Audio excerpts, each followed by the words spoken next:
these days I'll be alright. There's nothing here that I don't like. Just being me, living through my scars as I watch the clouds near and far. Hard to live within the truth, the memories of my youth. I'm doing my best to get it together, no matter the storm of the weather. Living like I had nothing to lose, not allowing them to light my fuse. I know I can't be the only one, a different path I never dreamed I'd find. It's a beautiful day to start with own mind. Live your best life, I'm not crazy. Stay a while, don't worry about tomorrow. Live for today, one of these days I'll be alright. There's nothing here that I don't like. Just being me, living through my scars as I watch the clouds near and far. Hard to live what's in the truth, the memories of my youth. I'm doing my best to get it together, no matter the storm or the weather. Living like I have nothing to lose, not allowing them to light my fuse. I know I can't be the only one, a different path I never dreamed I'd find. It's a beautiful day to start with on my live your best life. I'm not crazy, stay a while, don't worry about tomorrow. Live for today, one of these days I'll be alright. There's nothing here that I don't like. Just being me, living through my scars as I watch the clouds near and far. To live within the truth, the memories of my youth. I'm doing my best to get it together, no matter the storm of the weather. Living like I have nothing to lose, light my fuse. I know I can't be the only one, a different path I never dreamed I'd find. It's a beautiful day to start with on my live your best life. I'm not crazy, stay a while, don't worry about tomorrow. Live for today, I'll be alright. Here that I don't like. Through my scars as I watch the clouds near and far. You know what? Guess what? When you write a song, you know the words and you know the meaning behind it and everything. So, hi guys, guess what? Rubber doesn't have makeup on. I was too busy getting my coffee fill, and we have cheese balls because, as soon as I hit live, the dogs are coming over, and I have a full iced tea. So, and I have my smokes rolled. So, hi, welcome in. Glad everybody's here. Okay, it's going to be a wild day because you know what? When I turn off my camera in a minute, I'm put some makeup on so I'm not so pale looking. It's been a wild day. Look who's all here. Abraham. Well, hey. And I love to sing. Sharing is caring. Yes, we got to feed those pups. It's a cheese tax. It's, if Duchess and me, we have to pay our cheese tax to these dogs. And I think Heo pays taxes too, because I know Tolly likes cheese because she's like her mama. So it is what it is. And look, Denise, you're always in the right place. Denise, you could be anywhere you want to be, and we'll call it perfect. We'll call it perfect no matter where. So, and of course, we got Sea Mastiff over there in the kick, holding it down, keeping it with the girl. It's fixing to come rain. And look, God, I hate my crooked finger. Every time I put my finger and I see it so crooked, it irritates the piss out of me. Anyways, so yeah, it's supposed words, Sheila. It's supposed to start raining here in about 2 hours, they say. So hopefully we won't drown. The dogs are inside. Lola took her allergy medicine. She's laying down, so I might get more cheetah balls than I thought. and Meat's done made himself comfy on the bed. So I'm so excited about this trial. You sent me a picture. Okay, I'll look in a minute when I roll this crazy bean footage. It's your birthday.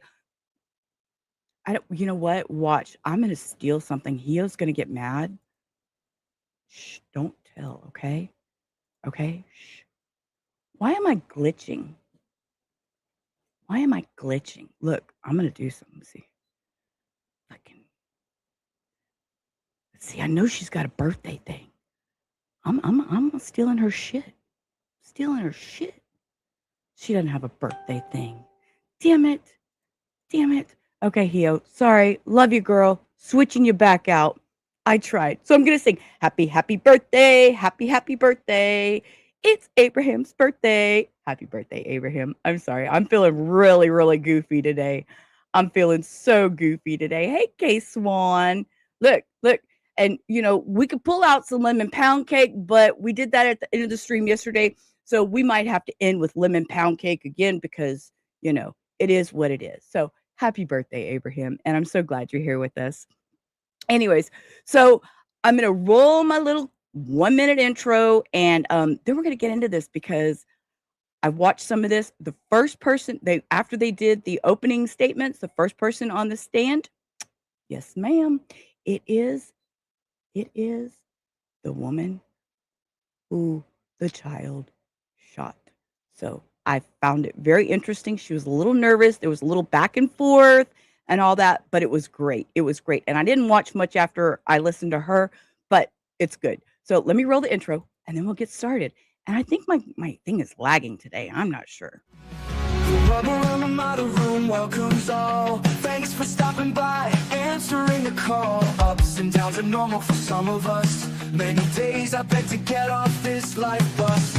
Neon lights flicker, my shadow on the wall. Dreams on the ceiling, we run and then we fall. Sharing stories over paper cups. Wheels keep turning, but never enough. Life's a ride on the rich wheel track. Never let me fall. We could fight, but I fight. That's crazy ride. Crazy ride. Just the postcards from the edge of nowhere. Always echoing the electric air. We dance on tables without to we cry in the rubber room. We're all high.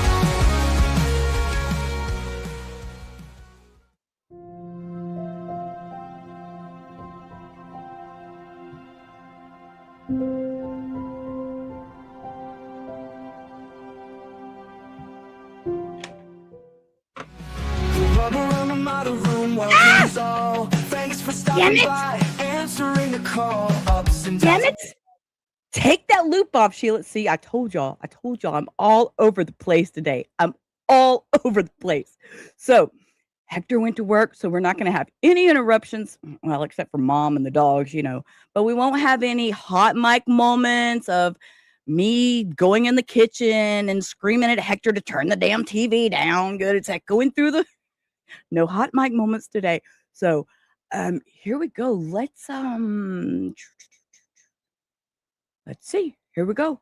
I'm going to hit play. I'm going to turn my camera off and put some makeup on so I don't look so white. I look very, very pale. Here you go. Whether by discussion with others, So this is getting it started. in the library or information involved in it. She's talking to the jury. Hang It on. is submitted to you We don't need to hear all that. We know the on basics. the other this case. Okay, here we go.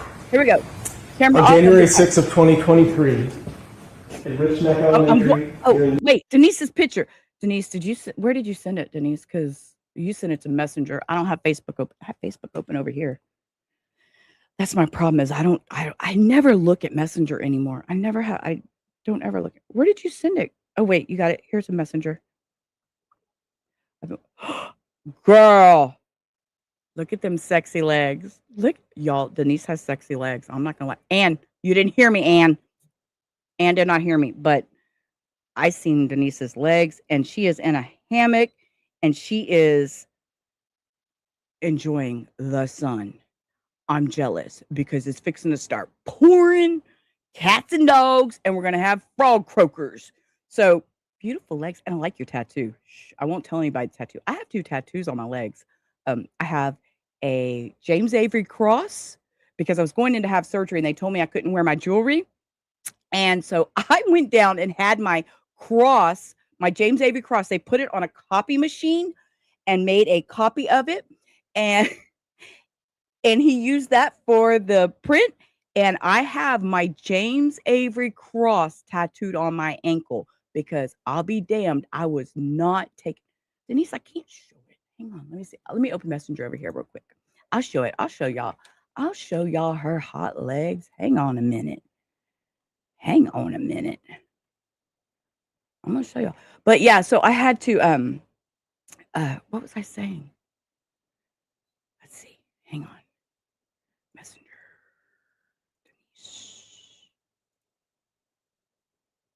Here we go. Here we go. Looky there. Looky there.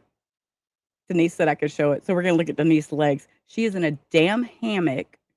She got them legs going. She is all on it. Can I show the other picture, Denise? Can I show the other one? I need a yes, show the other one before I show it, because it is her face.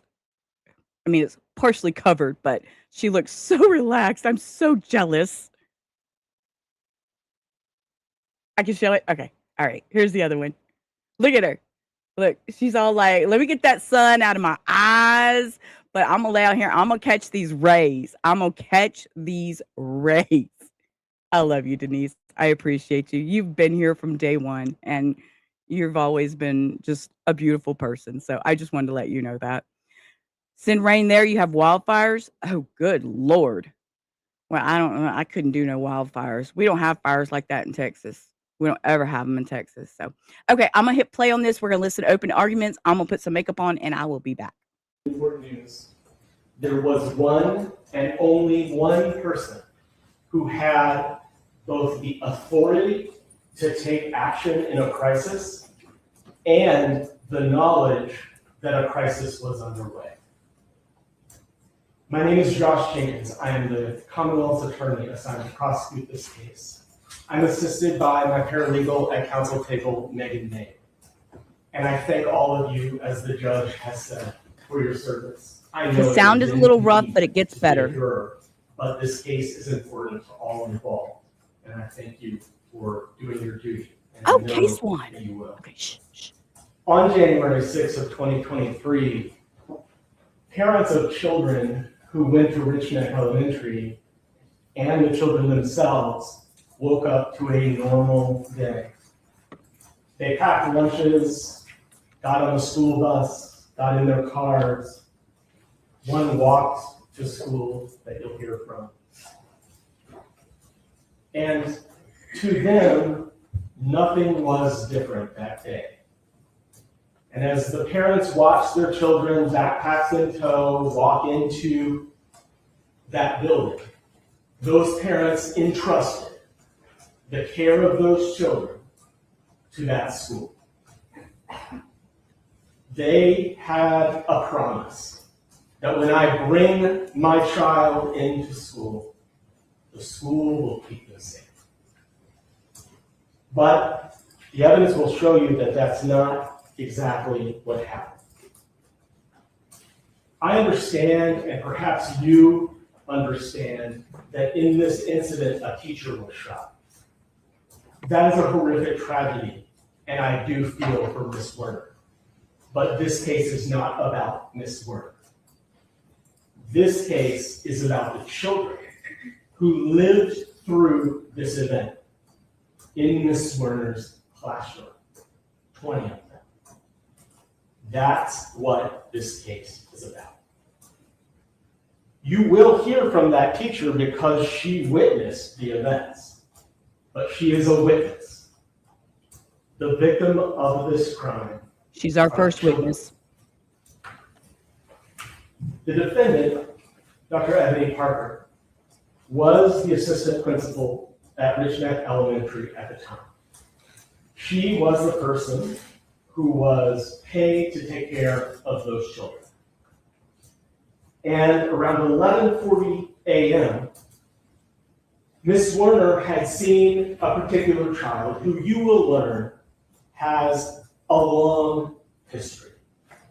a long history of discipline issues of which Dr. Parker was already aware. Okay, I'm not going to pause. This will be my one pause through this opening statements because they're very short. But listen closely to what he's saying. I'm going to rewind that just a second. A long history. A long history of discipline issues of which Dr. Parker was already aware well before January 6th of 2023. But Ms. Werner observed something about this student that worried her. You're going to hear from her, and you're going to hear what that concern was. And then she's going to tell you that she went to Dr. Parker and warned her that this child, who we refer to as JT, was in a violent mood. You'll hear that she said, "I don't know what I'm going to do if he hits me."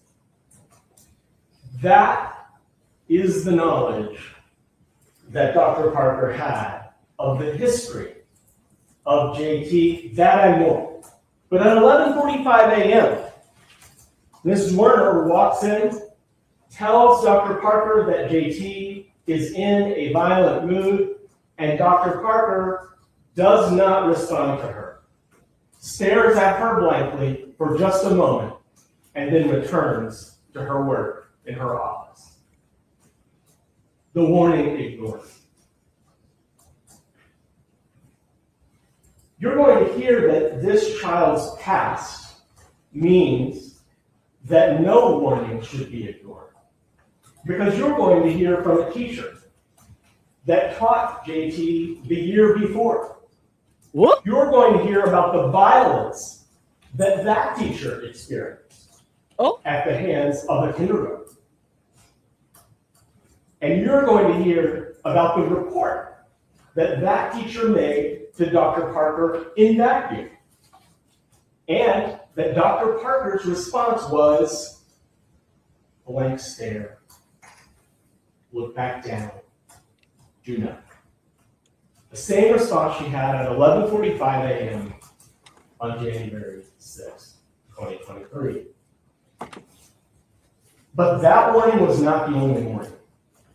At 12:20, a reading specialist tells Dr. Parker that she thinks maybe JT has a firearm.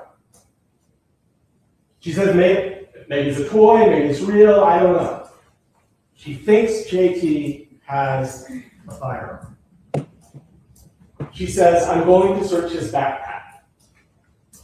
Dr. Parker really doesn't reply to her, but she goes and searches the backpack. Doesn't find anything in that. Meanwhile, there are some concerning observations that are happening on the playground with JT. And you'll learn why teachers and counselors then come to expect that JT has taken that firearm out of his bag and put it into his coat and is carrying it around on a playground full of elementary age students at Rich Neck Elementary School.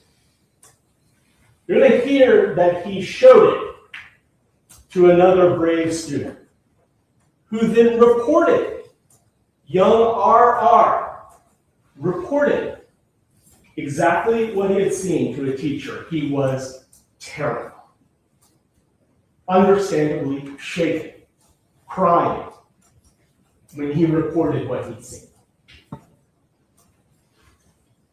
At 12:30, that reading specialist goes back to Dr. Parker and says, "I think he has the gun in his jacket." Do nothing. His mom will be here soon, she says.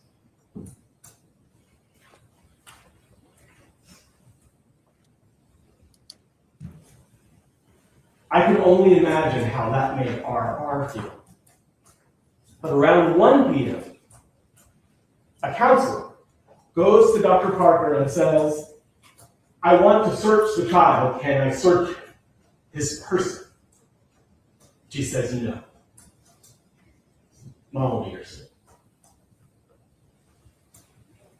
For over an hour, multiple people went to Dr. Parker and told her there was an armed child at an elementary school running around with, interacting with children in the classroom, children on the playground, children in the hallways.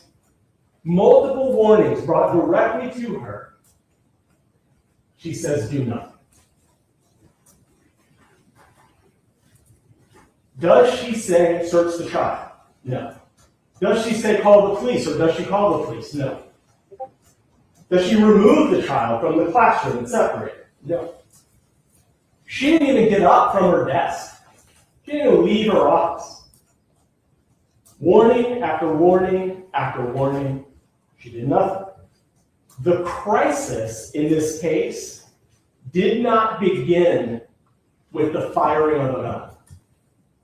The crisis in this case began at 11:45 a.m. when Ms. Zwerner initially warned Dr. Parker that there was a problem. That was the moment Dr. Parker should have left the office and investigated this. There is a moment that will be described to you by a witness on the stand this morning, where after all that she now knows, all the suspicions that she's now heard, and repeatedly she's heard people that Ms. Kovac and others are going and telling Dr. Parker, she sees JT in the classroom wearing a big coat. She's nervous, and if in an instant she sees him pull out that gun and aim it directly at her face. And before she has a chance to do anything but raise her hand up, JT fires that weapon. It hits Ms. Zwerner. At the moment that he fires that weapon, there are 19 children. Right there. And that's why I tell you that this case is not about Ms. Zwerner. This case is about the 19 children whose lives were endangered in that moment, but in the moments before as well. Those children were, some of them, between the gun and Ms. Zwerner. Some of them, a slight movement of the gun could have hit a child instead of Ms. Zwerner. They're right there. Some standing shoulder to shoulder with the shooter. All of them, you'll learn, watched as their teacher clutched her chest and bled before these children, screaming in horror, ran across the hallway to another teacher's classroom. And Ms. Zwerner ran to the office and collapsed on the floor. Where, at that point, was Dr. Parker? She had locked herself down in her office. Was the school on lockdown? Not yet. Still no. But a few minutes after Ms. Zwerner enters the room, a receptionist, Ms. Oleria, does finally put the school on lockdown. I commend her for doing it. She should have had to. And it was too little too late. Back in Ms. Zwerner's classroom, Ms. Kovac has shown up, the reading specialist I told you about earlier. She knows JT. She knows his history. And when she heard that gunshot, she knew exactly what happened. And she went straight into that classroom. She found in that classroom the gun lying on the floor. You'll learn that that gun contains 7 rounds, one of which, 7 rounds plus one that was jammed in the action of the firearm. So 8 that was unspent. Amy Kovac enters that room and she just puts JT in a bear hug as she calls 911. She holds that child there until police arrive. She will tell you that that whole time she was saying, he was cursing. He was saying, explaining that he tries to teach her. And she was saying, like the consummate faculty teacher she is, don't use that bad language, you know better. She's just doing the best she can to control the situation alone in a classroom where a teacher has just been shot. Ms. Kovac, the reading specialist, also the one who searched the book bag after telling Dr. Parker that's what she said.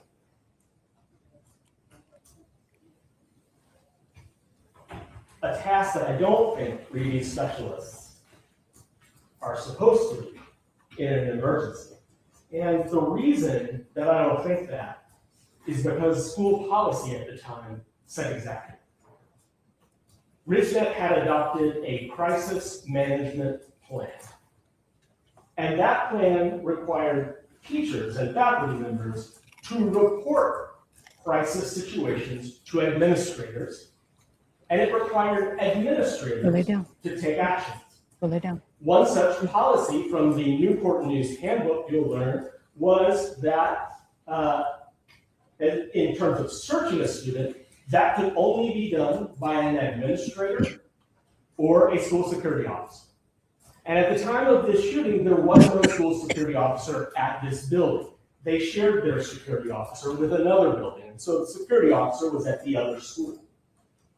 So at the moment of this crisis, there were exactly two people in the building who had the authority under the policy to take action. And those two people were the principal, Ms. Newton, and the assistant principal, Dr. Parker. But let me remind you of how I started today.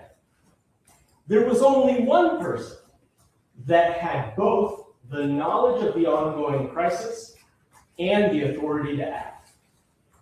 While Ms. Newton, the principal, certainly had the authority to act, she had no idea about any of this.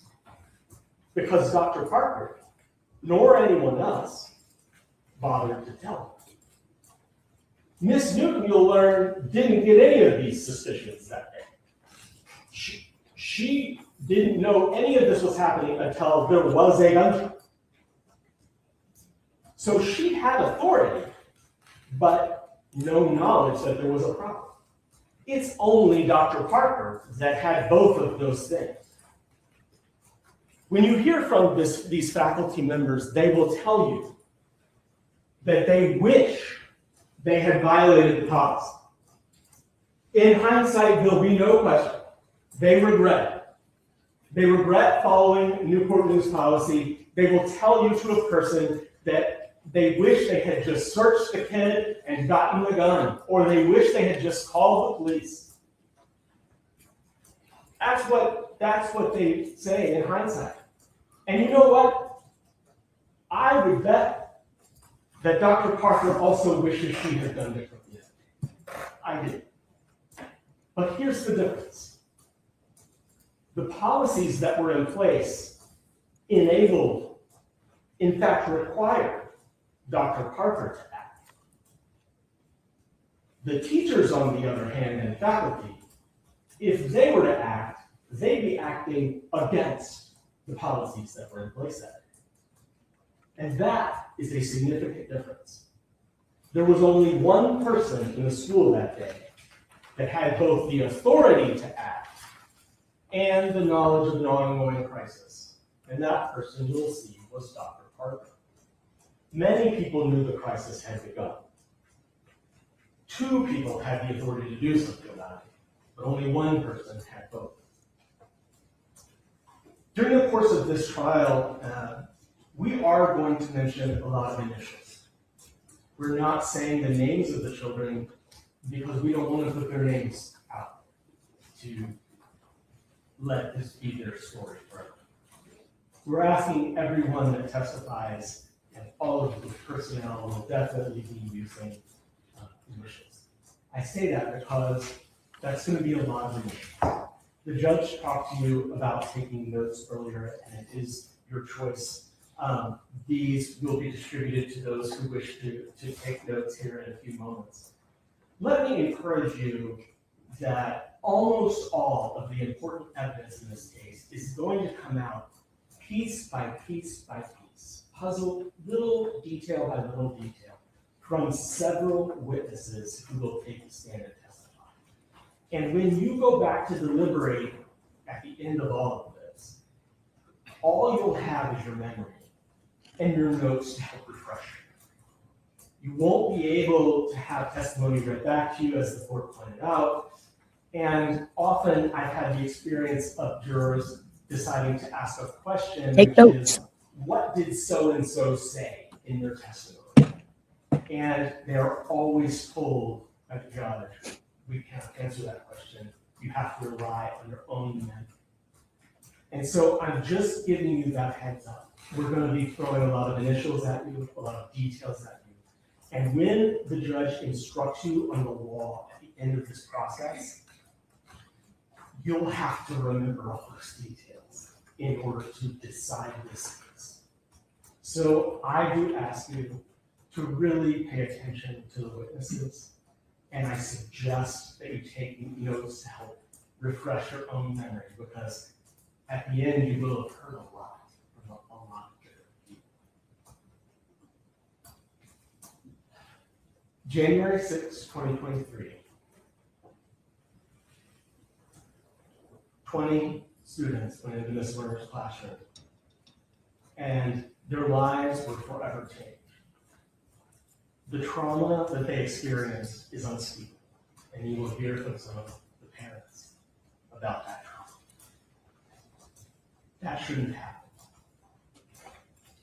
And the one person who had both the authority and the knowledge that a crisis was ongoing is the reason that it happened. And we think at the end, the evidence will show you exactly.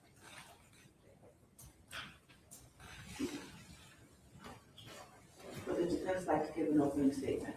Yes, Your Honor. You may proceed. Okay, real quick. I know the sound is low. I can boost it, but if I boost it, you're going to have to adjust it in your headphones. Okay, I want to boost it because it's low, but I don't want to blow anybody's eardrums out. I mean, I know that it's low. And I'm sitting here thinking about his opening. There's so many things that we're going to hear because the student obviously had some type of problems before this ever took place. I mean, and I do know that 2 days before there was an incident about throwing the phone. I'm not privy to whatever this other person's going to say that happened a year before, or whatever. So I find this totally fascinating. And thank you all for being here with me and sticking it out. And yeah, we had a Lola visit, but she's down here on the floor sleeping now. So I'm going to boost the volume, but I wanted to warn y'all before I did, because you may have to adjust it a little bit in your headphones. So, all right, here we go. May it please the court, Mr. Jenkins, ladies and gentlemen. She found out yesterday, my name is Curtis Rogers. I am along with attorney Stephen T. representing Dr. Ebony Parker. Ladies and gentlemen, we have heard that my client, Dr. Parker, is accused of the crime of Thank you, case one. felony child abuse and neglect. There is one thought that I want you to keep in the forefront of your mind during the pendency of this trial. And that is, based on their actions, it wasn't a gun. Based on their actions, it wasn't a gun. Now, the Commonwealth talks. You know what? I know what we forgot. This one doesn't have closed captions. Damn it. I'm going to look for one with closed captions. A lot, and this ongoing crisis, and that Dr. Parker was the only person All right. that had knowledge of the crisis. I'm going to look for one with captions because I would submit that's hang on. Let me pause this. Let me get this other one that has captions, because this is Yeah, this sounds too low. Hold up. We're on Court TV. Oh, nope, wrong one. Back up.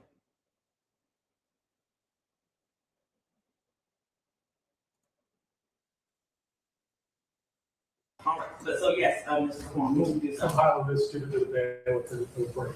Okay, all right. Thank you. And then, Okay, let me fast forward it. This one doesn't have captions either. Damn it. Okay, we'll just stay where we're at then. All right, it doesn't have captions. All right. Okay. It's not accurate. It's not true. And think about it. Who was the one person Good evening. that was there from the beginning to the end? And that was the teacher, Miss Zwerner.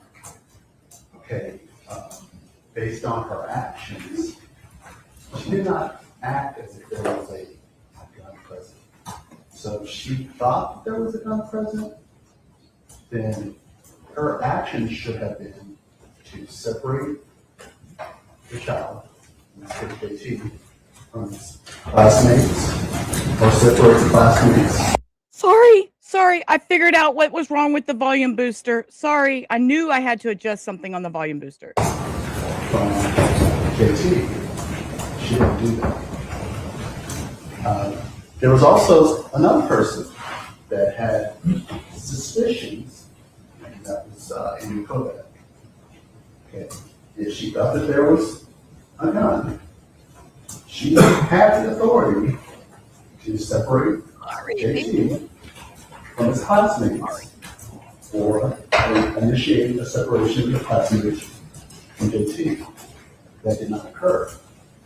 Commonwealth mentioned that JT was out on the playground with his classmates, and there were teachers, agents of the school, that observed things that were going on and said that caused them alarm. But based on their actions, they did not respond as if there was a crisis or danger to those students. They did not separate JT from his classmates. They did not separate his classmates from JT. So, Commonwealth is saying that only Dr. Parker had authority.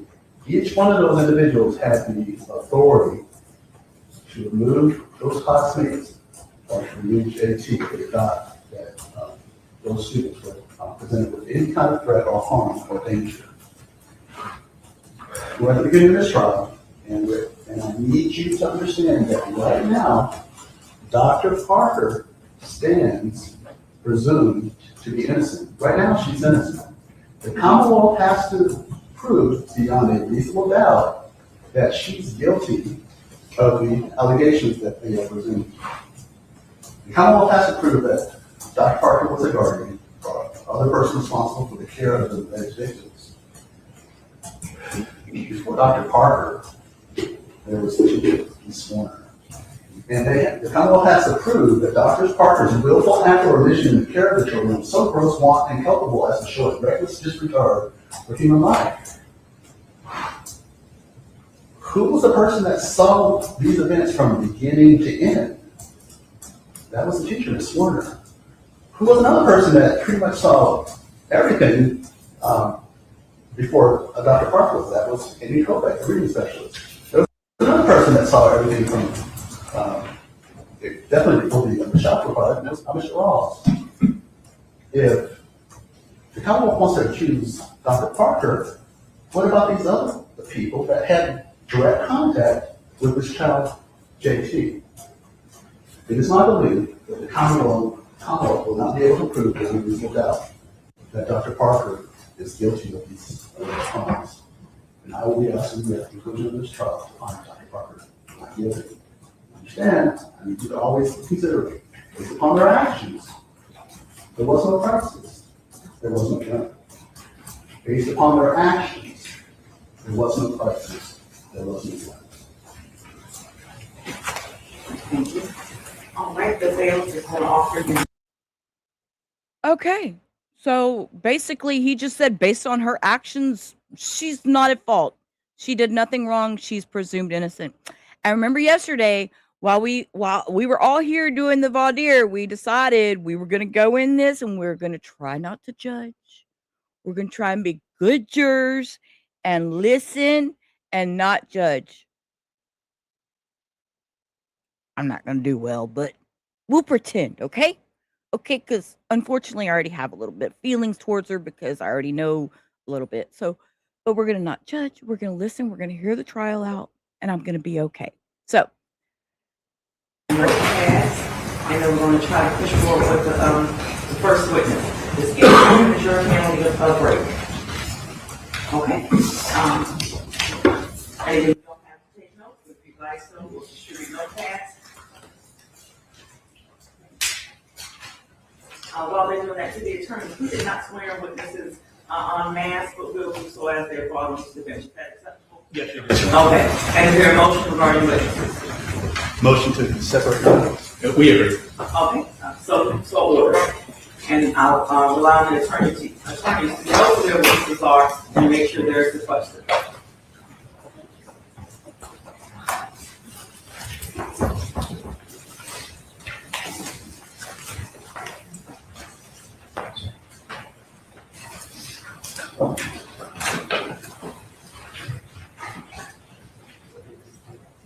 I'm not going to pop the names up like I used. Remember back in the day, y'all has been here forever with me. Remember back in the day, I would put the names up and all that. I'm not going to do all that. I don't have the patience for that, but we will know who's on the stand.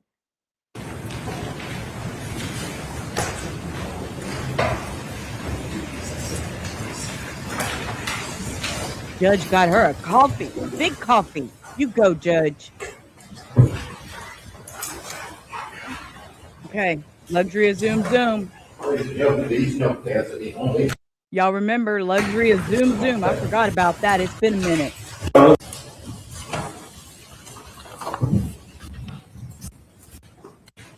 Come on, bring her up. Here we go. Do you swear or affirm the testimony you're about to give is the truth, the truth, and nothing but the truth? Speed trialing with Sheila. God, I remember those days. It's been a minute since I've done a trial, y'all. I know I'm interrupting, but it's been a minute since I did a trial. I remember, y'all that have been here forever, we speed trial this shit. We zoom, we cut the brakes. And that's why we do it later in the day. So love you, mean it. This is fun. Okay, shh. You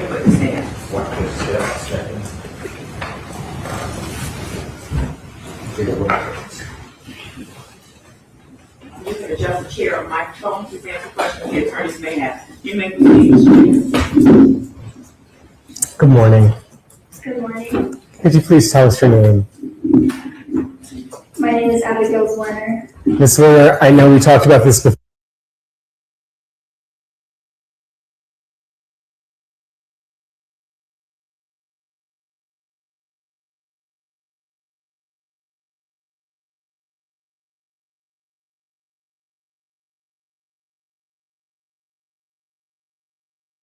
But just as a quick reminder, we're not using the names of any children today, okay? I want to ask you, back in January of 2023, how were you employed at that time? I was working at Richneck Elementary School. And what did you do there? I was a first grade teacher. And is Richneck Elementary School a school that's here in the city of Newport News? Yes, it is. How long had you been teaching as of January 2023? That was at that Oh, I was muted. I was muted. You put mutter. I was muted. No, I was saying that this is, in this part, the sound is like, you can hear the prosecutor, but you cannot hear her real well. So you're going to have to adjust the volume in your ears, because otherwise I'll blow your eardrums out. So I turn the volume booster off and I turn the volume all the way back up. So then y'all have to adjust it to be able to hear her, and where the prosecutor doesn't blow your eardrums out. So sorry about that. Teaching for 2.5 years. Okay. So you've told us that you were teaching first graders. Roughly how old are first graders? Around 6. And how many students, I'm asking only for a rough estimate, but how many students were in your class roughly? Around 20, maybe more, maybe less. Sure. I want to talk to you about one particular student who I've identified as JT. Do you know who I'm talking about? Yes. On a couple of days before January 6th, was there an incident with JT in your classroom? Yes, there was. Now, JT, was he a student in your class regularly? He was your homeroom student? Yes, he was. Okay. And so a couple of days before, what incident happened with JT? On that Wednesday, the student had gotten a hold of my cell phone and he had slammed it into the ground. And can you describe? Okay. She said on Wednesday, I know it's really hard to hear. So she said on Wednesday, he grabbed her phone and threw it to the ground. Okay. Describe, if you remember, just his demeanor or behavior in the moments before that happened, leading up to it. He was defiant. Objection? Okay, what's the objection? His demeanor 2 days before is relevant to what happened. God, I can't hear what they're saying. I want to. This testimony will reveal that this was reported to Dr. Parker. So You're right, it goes to Hannah. her knowledge. Overruled, which means you all can consider. You may proceed, Mr. Jenkins. So I had asked about his demeanor in just the moments that led up to the phone. Yes, he was being defiant, saying no back to my directions. Okay. She said he was being defiant, saying no, wasn't following directions. And so how did he get your phone, if you know?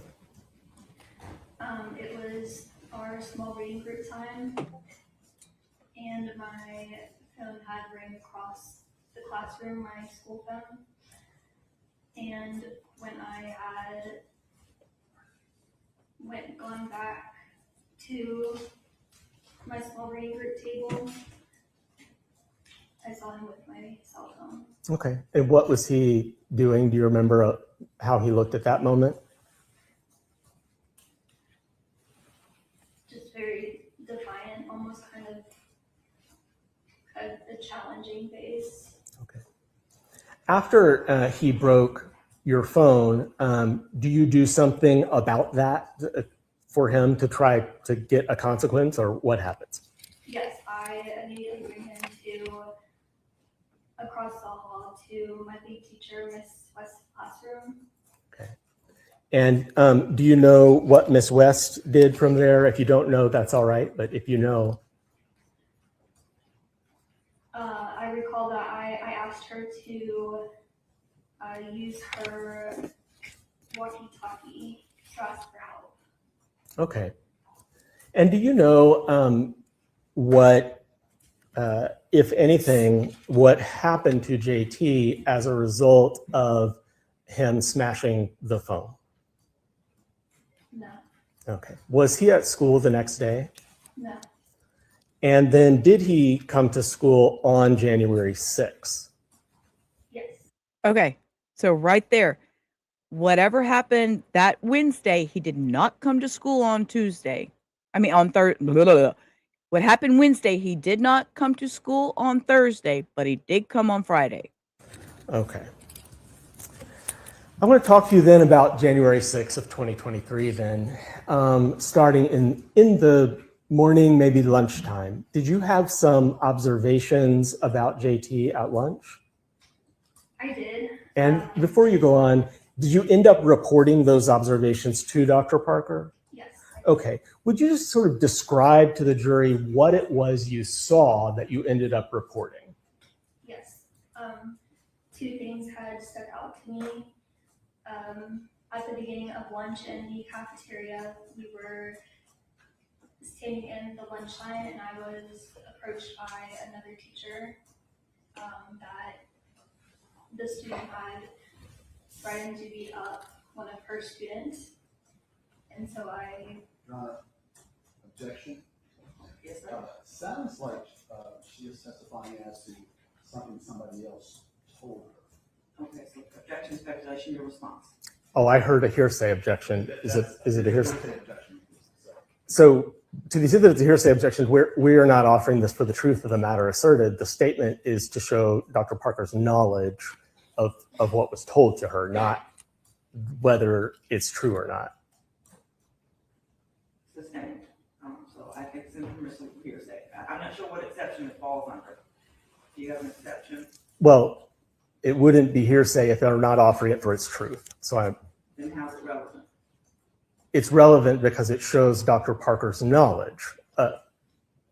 Which goes to an element of the case, Yes. and therefore it has to be reliable. So what hearsay exception is that? Or what case law do you have? What authority allows that to come in? Judge, if it is hearsay, if the court's ruling is that it is hearsay, it does not come in. Okay, and hearsay, so you will not consider that. Next question. Thank you, Judge. So, Ms. Werner, I'll back up a little bit. You mentioned that you were you personally in the cafeteria? I was. Okay. And was there anything you personally observed about JT that concerned you?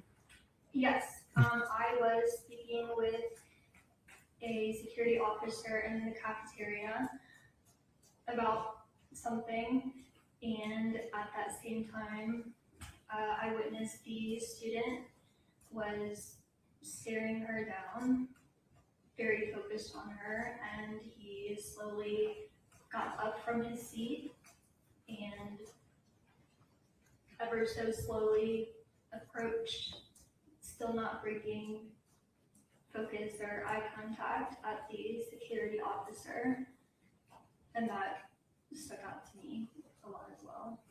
Okay. And is it fair to say that you do go to Dr. Parker to report concerns? I did. And without telling us what anyone else said, did you relay to her concerns about things you had observed and concerns about that had been told to you by others? Objection, Hannah. Objection, Hannah. Hannah just says everybody LWOP. I love Hannah. Hannah Banana. Okay, we have an objection, so. I don't know what the objection is. That would be hearsay also. Did you observe? She's reporting what she observed. The report is hearsay. It's out of court statement offered for truth.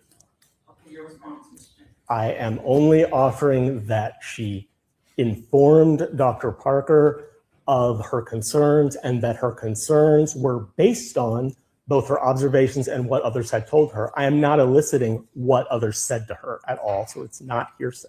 Not the statement, just the, okay. So, overruled, ask your question again. You may answer. All right, so Ms. Werner, did you eventually go speak to Dr. Parker about your concerns? I did. And did those concerns include both your observations and what others had said? Don't tell us what the others said, but just did your observation, did you report to her the problem? Yes. Okay, tell us what you reported to Dr. Parker. Your Honor, I'm going to continue my objections because this question was what she observed and what others said. Now he's going to ask her what you reported, and so she's reporting, sounds like hearsay. Response. Judge, she is reporting to Dr. Parker concerns she has based on a totality of things that include what others have said to her. I'm not eliciting what others said to her. I am eliciting what she told Dr. Parker. That is what the testimony is. So this is not hearsay. I am not offering the statement of those individuals at all. Even if I was, I wouldn't be offering it for its truth. I'm offering it for Dr. Parker's reaction to her response. So it is not being offered for its truth. It's being offered for her state of mind. so I'm going to sustain in part and overrule in part. Again, if the hearsay can't come in through the front door, it then cannot come in through the back door by her saying, well, this is what I told her, based upon what other people told me. So she can answer your question as to what she told Dr. Parker based upon her personal knowledge and personal observations, but she cannot relay what she told her based upon what other people told her. So you can proceed that way. I don't know any other way to ask this, but what did you tell Dr. Parker? I told her specifically that the student seemed to be off already that day and in a violent mood. Okay.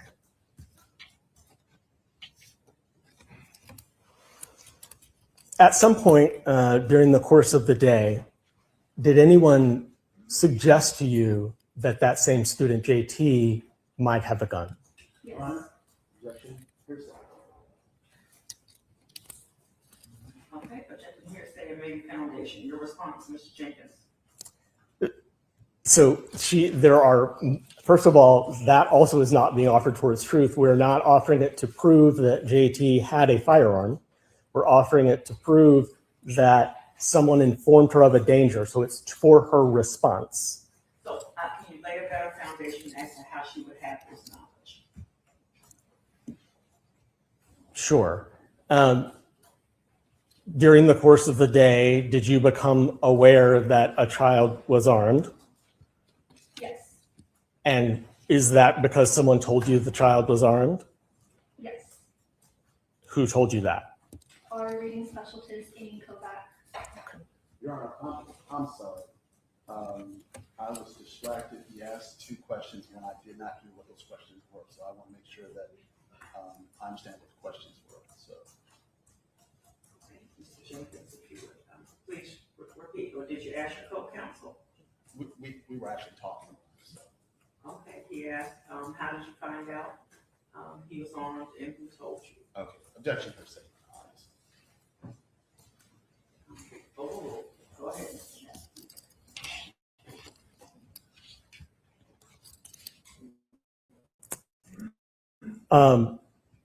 At that point, what was your state of mind as to? So that was the question. I did not hear what her response was to that question. Oh, she said Ms. Novak. So I've got your objections on the record. Overruled. Start your question over again, Mr. Jenkins, please.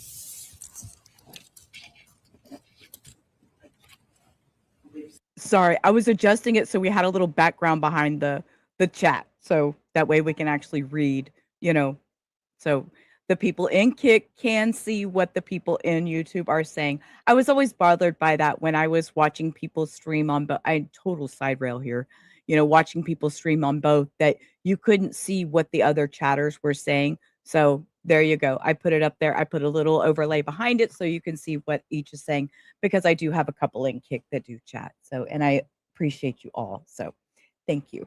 I'm going to hit play again. What was your state of mind? Yes. What was your state of mind as to concerns about that being shared with administration? Were you going to go share it? Was I? No. Ms. Kovac went and told administration. And Objection per se. Continued objection noted. You may proceed. And as to that objection, it is overruled, Judge. It is overruled. Yes, Thank you. may proceed. After that point, were you concerned enough to keep a close eye on JT? Yes. Tell us about your observations going forward from there. Specifically what point in time? Yeah, so at some point, do you end up, your class goes to recess? Yes. Are you there? Yes. Okay. What did you observe at that time, if anything, that was concerning? Yes. I noticed that the student was wearing an oversized jacket with both of his hands in his pockets that remained in his pockets the entire time, Okay.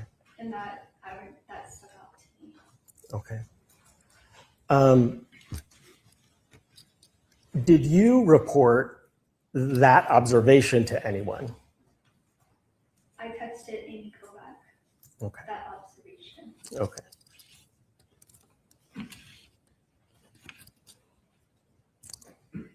Wait, After recess, did there? wait. Did she say she texted?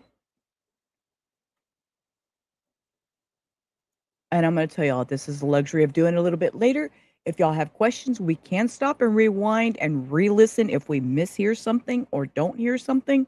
So you just have to speak up, all that funny stuff, because something that was weird. Oh, wrong button, Sheila. Okay. That observation. Okay.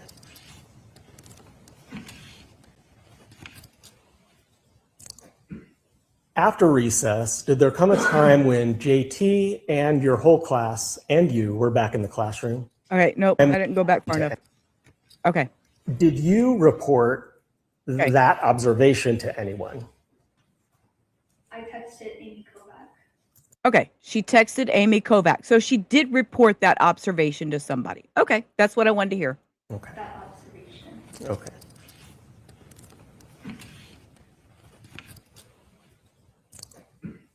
After recess, did there come a time when JT and your whole class and you were back in the classroom? Yes. And did you observe anything that concerned you when you're back in the classroom that day? Yes. Tell us what you observed back in the classroom that started to concern you.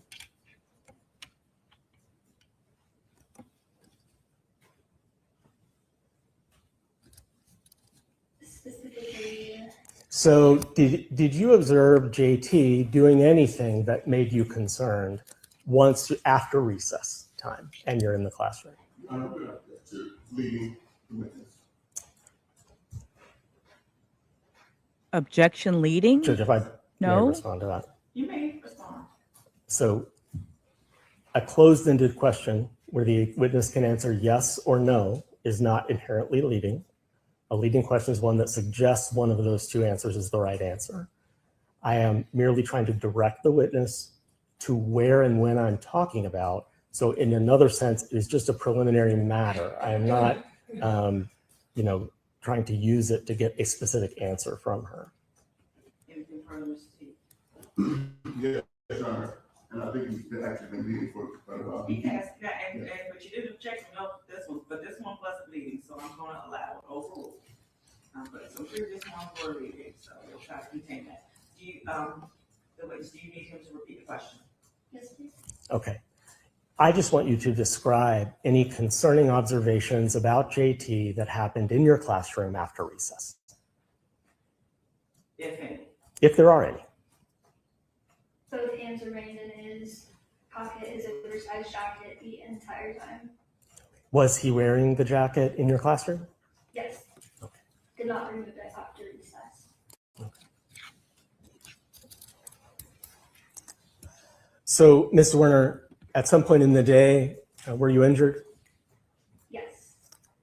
Tell us what immediately precipitated that. Describe it for us. It came to where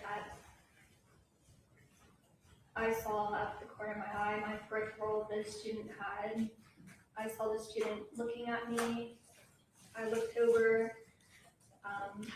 A gun was pointed right at me. He was holding a gun, the student, was pointed right at me, and then I was shot. And where on your body did a bullet strike you if it did? It went through my left hand and into my chest. What did you do from there? I recall the children were getting out of the classroom. Miss West was across the hall. She opened her door and was helping the students. And I went to the office. Okay. At the moment the gun is fired, and I am asking you to estimate how many children were in your classroom. Objection calls for speculation. I'm not asking her to speculate about it. I'm asking her to give us a range that it could have been at the time. She doesn't have to guess, she was there. Also, you can answer.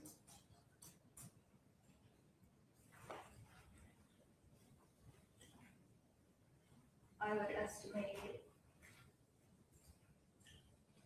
I would say it's most likely the same as before, but estimate on the lower side, I was missing a couple of students that day. Around 20. Okay, thank you. She already You've said around described the 20. moment where a gun is pointing at you. At that moment, are there any? I don't mean to interrupt her, but I'm with you. She should know how many. I mean, even when I worked in daycare, I had to know how many, what my count was, you know, how many people were there. I mean, how many children were in my care. I mean, I know there might be a little memory loss, but ma'am. Any children in your field of vision? Yes. Could you describe that? It's in, the time is in the middle of class, in the middle of a small reading room. So I have students nearby. I also have students at their desks. I have students very close. Were there any students that were within inches of JT? Yes. Were there any students that were between you and JT?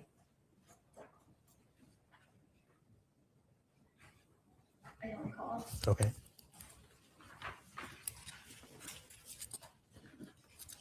May I have a moment, Your Honor?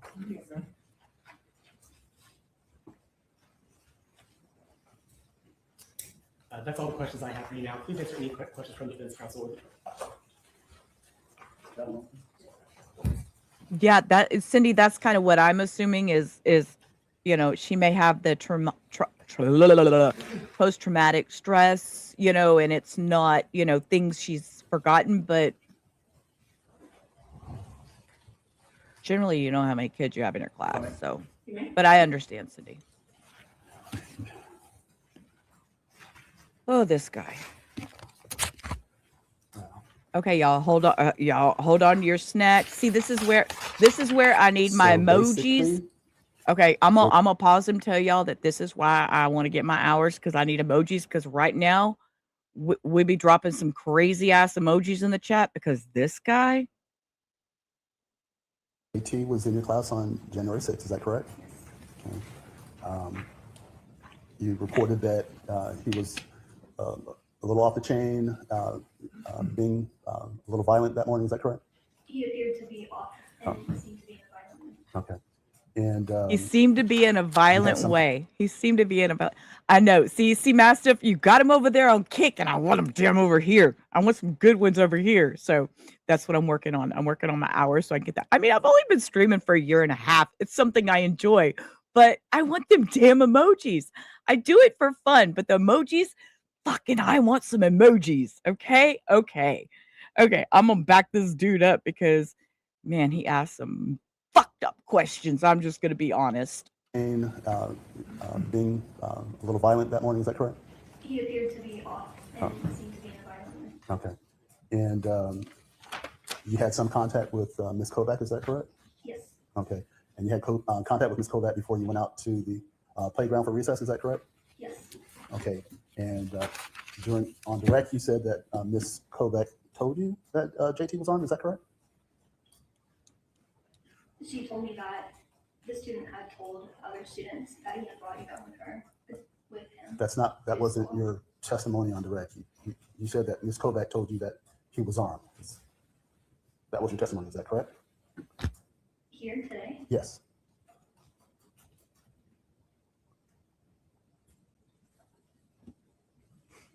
I said that. No, I'm sorry if I said that. I was specifically told that he was telling other students that he brought a gun with him. Your Honor, sorry. So now I'm going I to. might have heard a question. I might have heard the question a little differently in my mind. I know this is a cross-examination, but I'm going to renew my objection to that response because clearly now she's referring to hearsay And I'm going to ask that her answer to Mr. Jenkins be struck. Okay, just someone have a response. Your Honor, this information is being used to show why Ms. Zwerner took the action she did, not being offered for its truth. And hearsay is only hearsay if we're offering it because the statement made is true. So it explains the actions that she took. It is in part a present sense impression if the court is going to rule that it's hearsay, because she's describing a condition that's occurring right now while it is ongoing. And it is being offered to show how they respond to it. Counsel is objecting to me eliciting hearsay and then standing up and eliciting hearsay. And she gave a short answer to me because we were narrowed by the hearsay objection. She was explaining it more fully to counsel now because he asked. So he elicited the hearsay this time. So he can live with that. The rule is that hearsay is an out-of-court statement being offered for its truth. We're not offering any of these statements to prove that JT had a gun. We all know he had a gun. We'll have that testimony. We're offering the statements to establish why these people took the actions that they took. That's it. That's not being offered for the truth. Anything else, Mr. Brown? I will submit, Your Honor, it is exactly being offered for its truth. Her statement, which I basically just wanted to clarify, her response to his question, she said he was armed. And she wanted to further elaborate. Her elaboration, had she elaborated during the first question, I would have objected. Clearly, hearsay, she's repeating something that somebody else told her, hearsay upon hearsay, Your Honor, and it's definitely being offered for its truth, because there would be no need to respond if there was not a gun.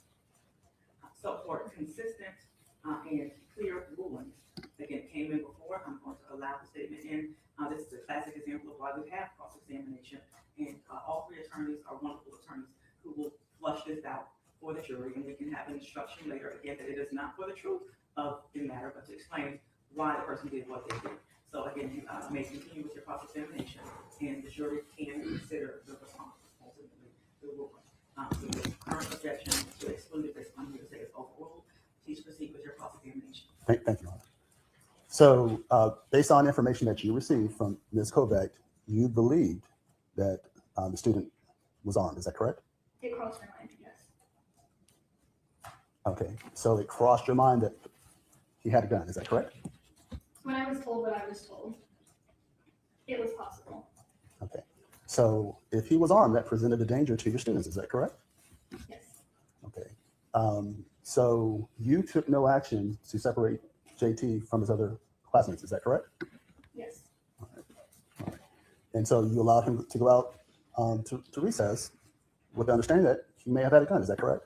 Yes. You could have refused to let him go to recess. You could have removed him from the presence of his other classmates, is that correct? In hindsight, yes, they could have. Okay.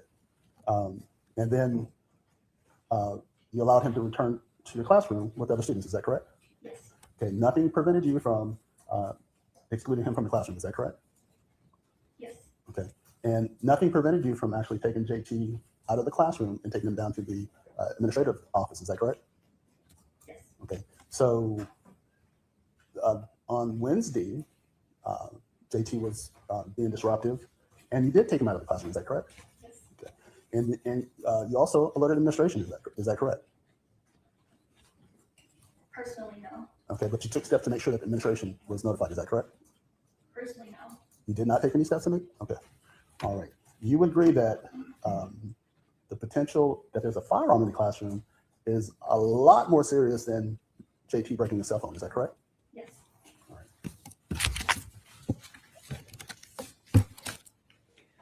right. You didn't, once you became concerned, aware of a potential there being a firearm in JT's possession, you didn't personally let the administration know that I believe that he has a gun, is that correct? Correct. Okay. You personally did not call the police, is that correct? Correct. You personally didn't ask anyone else to remove JT from the classroom, is that correct? Correct. You admit that Yes, the Cindy. person that has the first responsibility to protect the students in the classroom is you as the teacher. Is that correct? Correct. And you would admit that you did not take any steps to protect the students from JT, in your words, potentially being armed with a firearm. Is that correct? I would not admit that. Okay. What actions did you take to protect the students from JT having a firearm? This might cross the rules of hearsay, I'm unsure. But from the knowledge that I had that day, I was aware that she was told by I'm other talking coworkers. about what you did. What Absolutely. actions did you take? Absolutely. All right, your response is absolutely? I'm sorry, what was the question? The whole question? Okay. What actions did you personally take to protect the students in your classroom from JT being potentially armed? I trusted my colleagues. All right. We're going to have a moment. You ready? And while we're doing so, you're right on that skylight. If you want to move to the empty seat, you can. I apologize. If you're okay with the stay, there's nothing I can do without you. Thank you, Your Honor. Okay. I'll get that. Okay, all right. I just want to let you know if there is an empty seat, if you'd like to move. Well, I mean, I ask that, Your Honor, you ask the defense counsel to speak a little bit. Speak a little loud. We can do that. Thank you. And if you follow instructions, yes, if you can't hear, let me know. We can fix that. All right. Fix your microphones. I did. Project. My apologies. I'm a soft talker. So. All right, Your Honor, that's all the questions I have for this. Okay. Can you read it back? Yes, sir. Just briefly, Ms. Werner, while you were at recess, were you observing the student closely? Did you have a belief about someone at that time, while you're at recess, going and reporting the issue? Objection to leading. Okay, response. I said, did she have a concern? It is a yes or no question, but that does not make it leading. I'm not suggesting that the answer would be yes or no. I'm just. Okay, Ms. Steve, can you flesh out the objection? What part of the question is leading? What I heard him ask is, if you have an understanding that someone had gone, basically that someone had gone to speak with Dr. Parker while she was at recess. I mean, I think he's leading the testimony there. And what was your question again, Mr. Chair?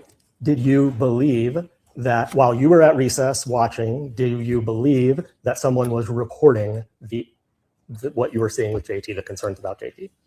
And that's the question that you're objecting to leading? Yes, Your Honor, because she has not testified to any such thing, and so he's leading her to and to actually try to testify on her behalf. Okay.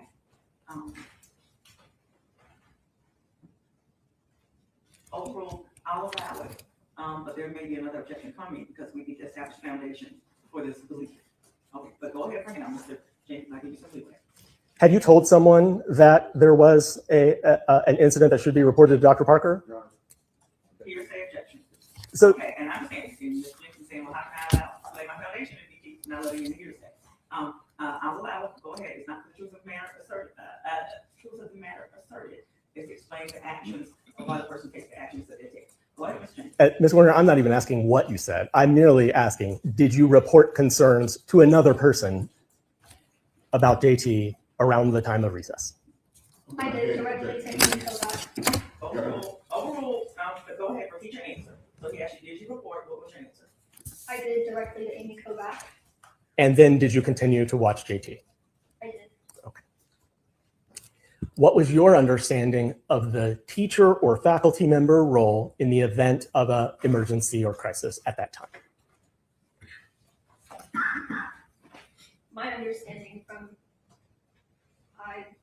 it was being brought up to administration. I'm not sure how much. Bless her heart. I want to hug her. Questions to put that in that's me and my mama heart. when Ms. Werner, are you worried right now about the rules of evidence and hearsay?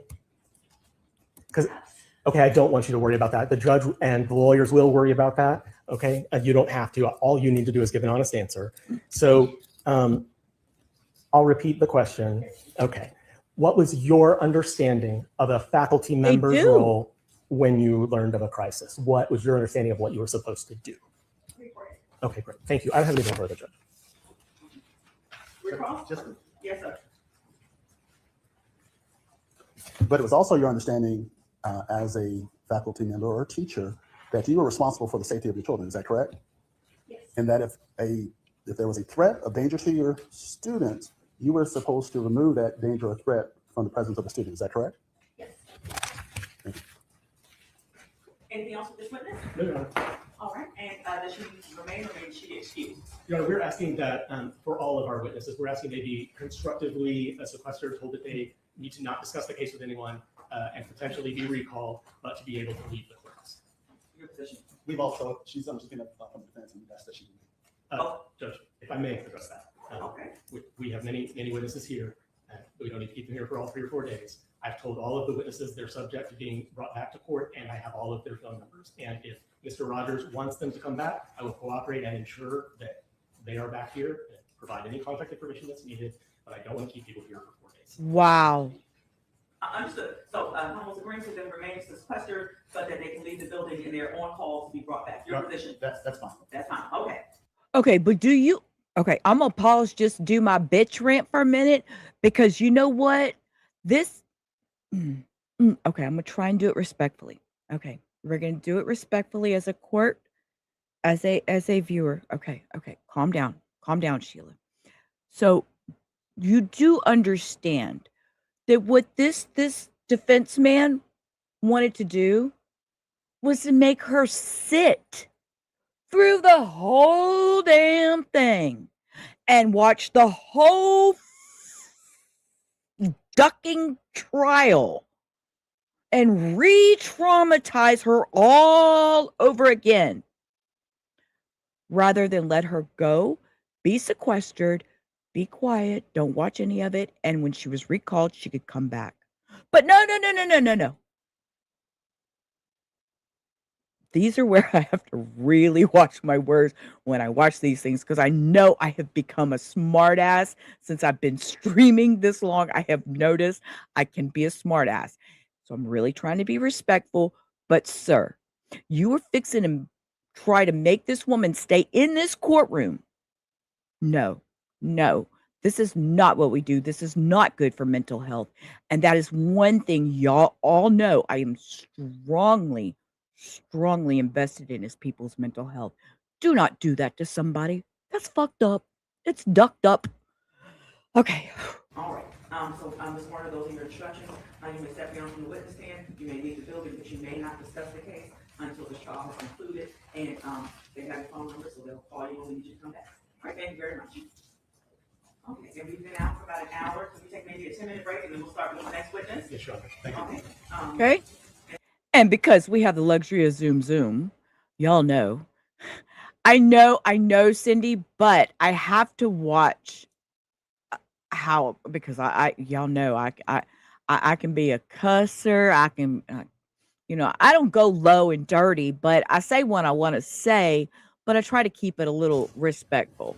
Parker, all counsel are in place. So, and yes, and y'all can snark. You know what? In that chat, you can snark all you want. Y'all just snark it, and my chat's free and open to opinions, thoughts, ideas, questions.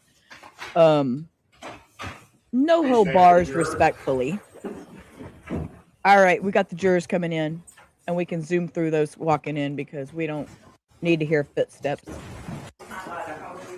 Our luxury of Zoom. God, I missed that. Amy Kovac. So, Kovac. Kovac. Amy Kovac. See, I used to type all that and pin it and hold it on the screen, but you know what? I just tell you. It's Amy Kovac. She's coming. She's coming slowly. We're going to fast forward into it. Yep. She swears it. Okay, Amy, sit down. Oh, look at that hairdo. Good morning. Could you please tell us your name? Hi, Amy. Could you spell your last name for us? Kovac. Thank you. Okay, and I didn't watch Amy Kovac on the stand, so I don't know, but she kind of feels a little spunky. I mean, I know I have it sped up to 1.25, but look at C Mastiffs over there. No, we don't talk. We don't hear nothing bad. They hear nothing.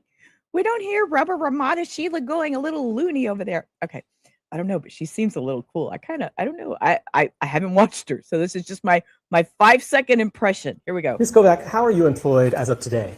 I work with Newport News Public Schools as a reading specialist at East Right, Park. Cindy. All right. And then I want to take you back to January of 2023. Were you also a reading specialist at that time? Yes, And where were you working? Richmond Elementary. How long have you been employed as a reading specialist total? 12 years total. During your time at Richneck, did you know a student, and I'll remind you that we're not using any student names, so please keep that in mind, but did you know a student by the initials of JT? Yes, I did. How did you come to know JT? Dr. Parker at the time had put him on a modified schedule, and I was his one-on-one teacher for reading during that scheduled time. Okay. Do you know from your own observations and interactions why JT was on a modified schedule?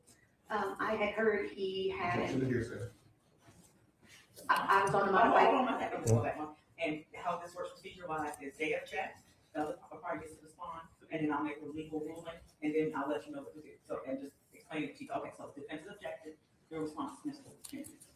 Your Honor, if there is hearsay there, I'm not trying to elicit that, so I'll try to rephrase the question. Yes, sir. Ms. Kovac, did you have any personal interactions with JT yourself that led you to believe that he needed a modified schedule?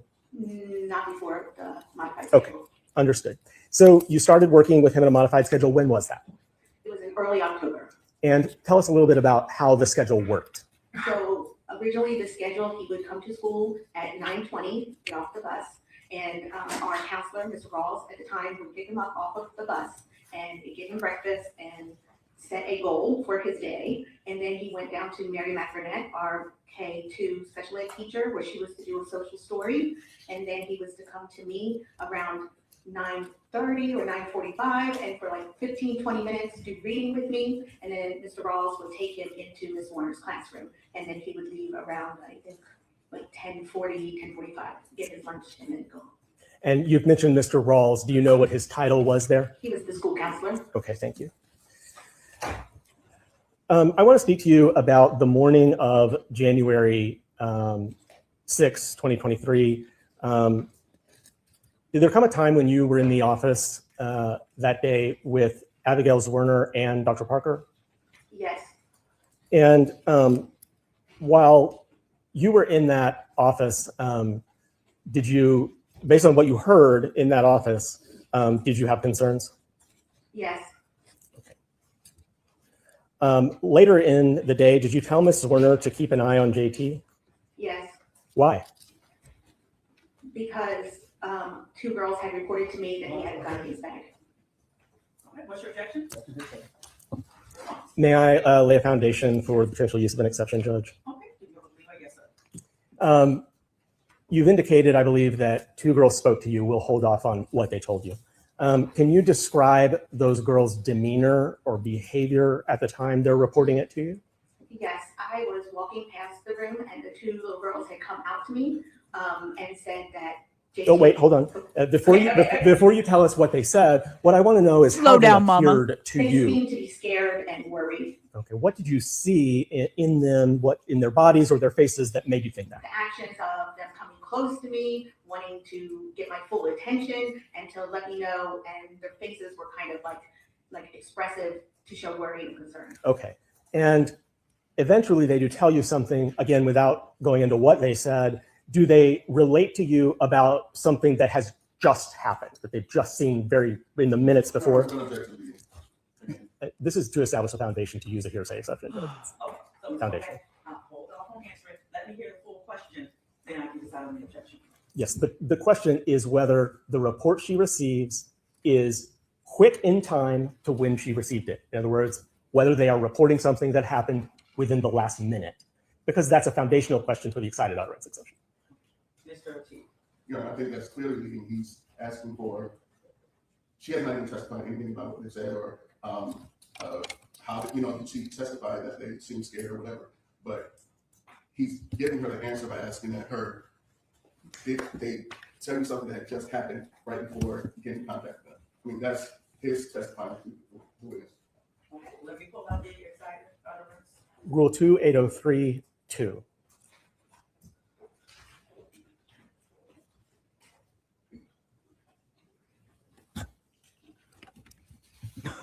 Look, it's what I feel like I'm doing. Holding my earphones so I can hear.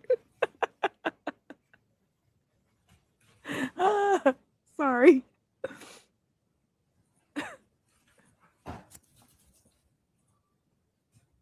What are we doing? We're looking up a rule.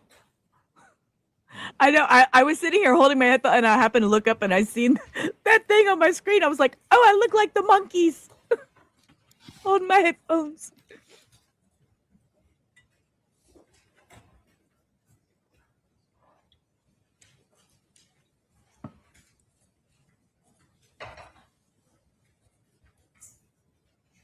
Okay, I'm gonna hit fast forward just a little. Virginia reads, excited utterance, a spontaneous or impulsive statement prompted by a startling event or condition and made by a declarant with firsthand knowledge at a time and under circumstances negating deliberation. All right, Mr. Jenkins, I'm gonna have to sustain the objection because she's not the declarant according to the rules. The declarant would be purportedly that child. Judge, could we address this matter outside the presence of the jury, please? We can't want to be in the jury room or sidebar. I would like to address it. If we can address it on the record, it doesn't matter to me. Okay, so members of the jury, sometimes you get more steps in than you wish. I'm going to ask you to retire to the jury room, please. And Okay. Jury's leaving. Jury's leaving, and we're going to discuss this. I'm not sure that's what should be like.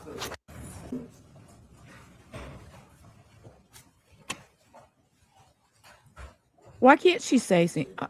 Yes, sir. Judge, I'm sorry. Were you recognizing defense counsel or No, I defense? don't. Okay. You want to take this up? I do. So they can object it and get your response. I do. There are two things going on here, Judge. The first is that in an effort to keep things moving, I was asking foundational questions about the excited utterance exception. And if counsel prefers, we can do that as a voir dire of the witness outside the presence of the jury, because whether the excited utterance exception applies or not is a matter for the court and not the jury. So perhaps it would have been more appropriate for me to ask the foundational questions outside the presence of the jury. But regardless, in order to establish the foundation for any hearsay exception, I'm going to have to ask leading questions. So that is why it is usually not done in front of the jury, that we do that outside of their presence. As to the excited utterance, and I will request a moment to pull up some cases, but the rule reads, a spontaneous or impulsive statement prompted by a startling event or condition made by a declarant with firsthand knowledge at the time. When the rule says a declarant, it is not referring to the person on the stand, because then they would be here, the declarant would be here. The rule is referring to hearsay, that is the person on the stand reporting what they were told. But the declarant, in this case, is the girls. They are making a statement that is about a startling event or condition made by them, the declarant, at a time when they were still under the circumstances negating deliberation, because, as I was asking when counsel objected, how quickly were they reporting it? Were they reporting something that happened a year ago, or were they reporting something that happened in the last minute? That was the question I was getting at, to determine whether the statements that the girls made to Ms. Kovac were spontaneous. Ms. Kovac is the person in court today, but she's not the declarant for the purposes of the rule. The declarant is the out-of-court statement. And so if I may have a moment to find a case example, I think I will be able to. Okay, you may not understand your argument. There's a distinction between a declarant and the declarant. And I'll give you a moment to find the case, but projecting this forward, how are you going to lay a foundation of how she would know how soon their statement was made to when the children observed whatever concerned them to when it was related to Ms. Kovac? Because you brought that up. Do you have a plan to flush that out? I think we should flush that out before we bring the jury back in. Right, so that's what I'm Yes. asking about. So just going thinking forward, I- that will come next. But yes, I'll give you a moment. Yes. Okay, just let me know when you're ready. Hold on, let's find this case. And then I'll happily hear from you. Can I step out while he's on the stage? Sure. Okay. So we're going to zoom and get to court because we don't need to hear all that. Let's bring her back. Agitated in that moment, and they say that JT has a gun. I think that I think we've met that burden, and she should be able to testify as to what the girls said. The evidence is admissible. Okay, bring in the jury. Bring the jury. Bring the jury. Ooh, who used to say that? Bring the jury. Was that in the Alex Murdaugh trial? Bring the jury. When we took the break, we had spoken about the question was, what made you warn Dr. Parker, right? And do you remember answering about what did? Let me ask you that. What made you warn? There's no testimony. I believe you said warn Dr. Parker. Is there no testimony of that nature? I'm sorry. I apologize, Judge. Let me withdraw that. That's correct. I need to rephrase that question. That's correct about that. The question was, at some point later, do you tell Ms. Zwerner to keep an eye on JT? Did you? Yes. Okay. And what happened to make you give that warning to Ms. Zwerner? So the girls had reported to me, had come up to me as I was passing right after they came in to say that he had a gun in the bag. And I went into that room with the children and to him to try and see what he would say, to see if I could help and figure out what was going on, because him and I had a good relationship due to the modified schedule. Okay. And without telling us what you or he said, did you at that stage get any information about a gun out of him? I told him the rules of school, that we cannot have any guns in school. We cannot have any type of weapon in school. And I asked him if he had a gun in the bag. Okay. And then we went on with the lesson. He was acting very weird that day, out of character, balled up. I just sat quietly by him. His bag was by him. I heard something happen in the background. I don't know what that was. I'm gonna back up. I'm gonna slow her down because she talks fast, and I want to hear what she has to say. Did you at that stage get any information about a gun out of him? I told him the rules of school, that we cannot have any guns in school. We cannot have any type of weapon in school. And I asked him if he had a gun in the bag. Okay. And then we went on with the lesson. He was acting very weird that day, out of character, balled up. I just sat quietly by him. His bag was by him. I said, give me that bag. He said, no one is going to touch that bag, which was very out of character.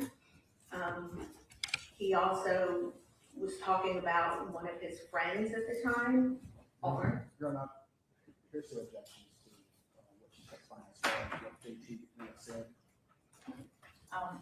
Yeah. It's kind of a narrative. Can you ask another question? I can. Thank you. Yeah, she's yeah, I was fixing to say narrative. After you had observed these things with JT, did you talk to Dr. Parker? Not at that moment. Okay. What did you do as a result of what you observed? So what I observed is it was time for them to do their assignment. And so JT asked for some school supplies. So I went up to Ms. Zwerner and I said, he needs these school supplies. And I asked her when recess was, that I would be back when recess was, and I was going to check that bag. I see. At that point, did you go and speak with Dr. Parker? Yes, I did. At that point, I left the room right away and went to Dr. Parker's office, and I reported. Hold on just a minute. At the time that you go to Dr. Parker's office, do you know what Ms. Zwerner's class was going to do? They were going to head to recess. Okay. And when you went to Dr. Parker's office, what did you tell Dr. Parker? You're saying, I believe it's going to be a statement that's going to be offered for its truth. Absolutely not. It's being offered for the fact that Dr. Parker was given the warning, not for whether the warning itself is true. It's not being offered to show that there is a gun.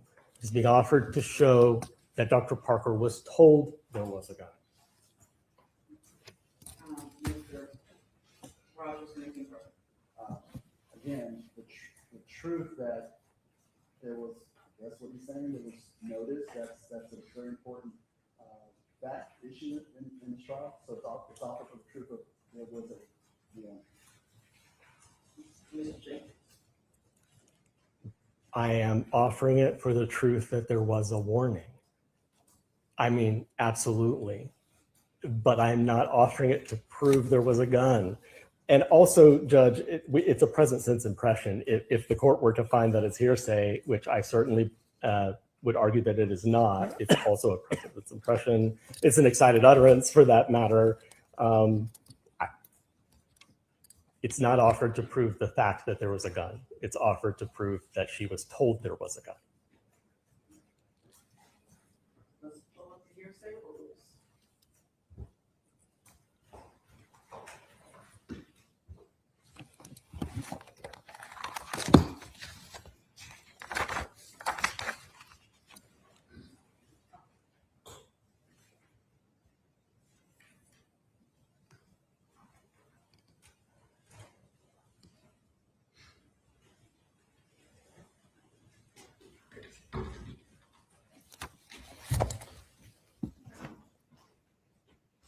Ma'am, where are you going?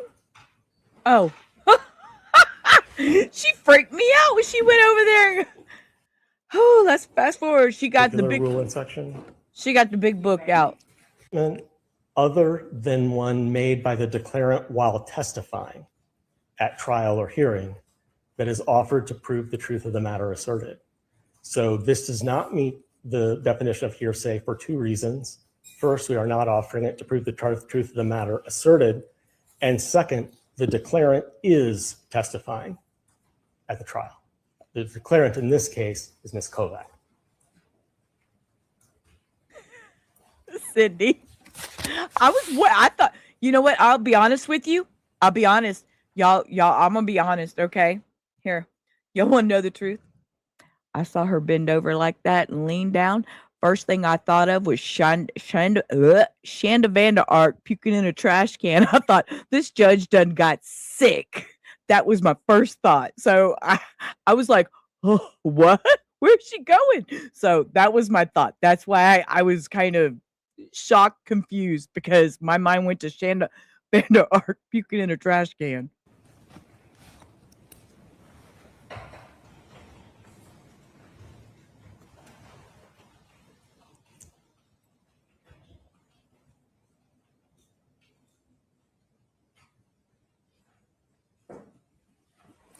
Other than one made by the declarant while testifying at trial.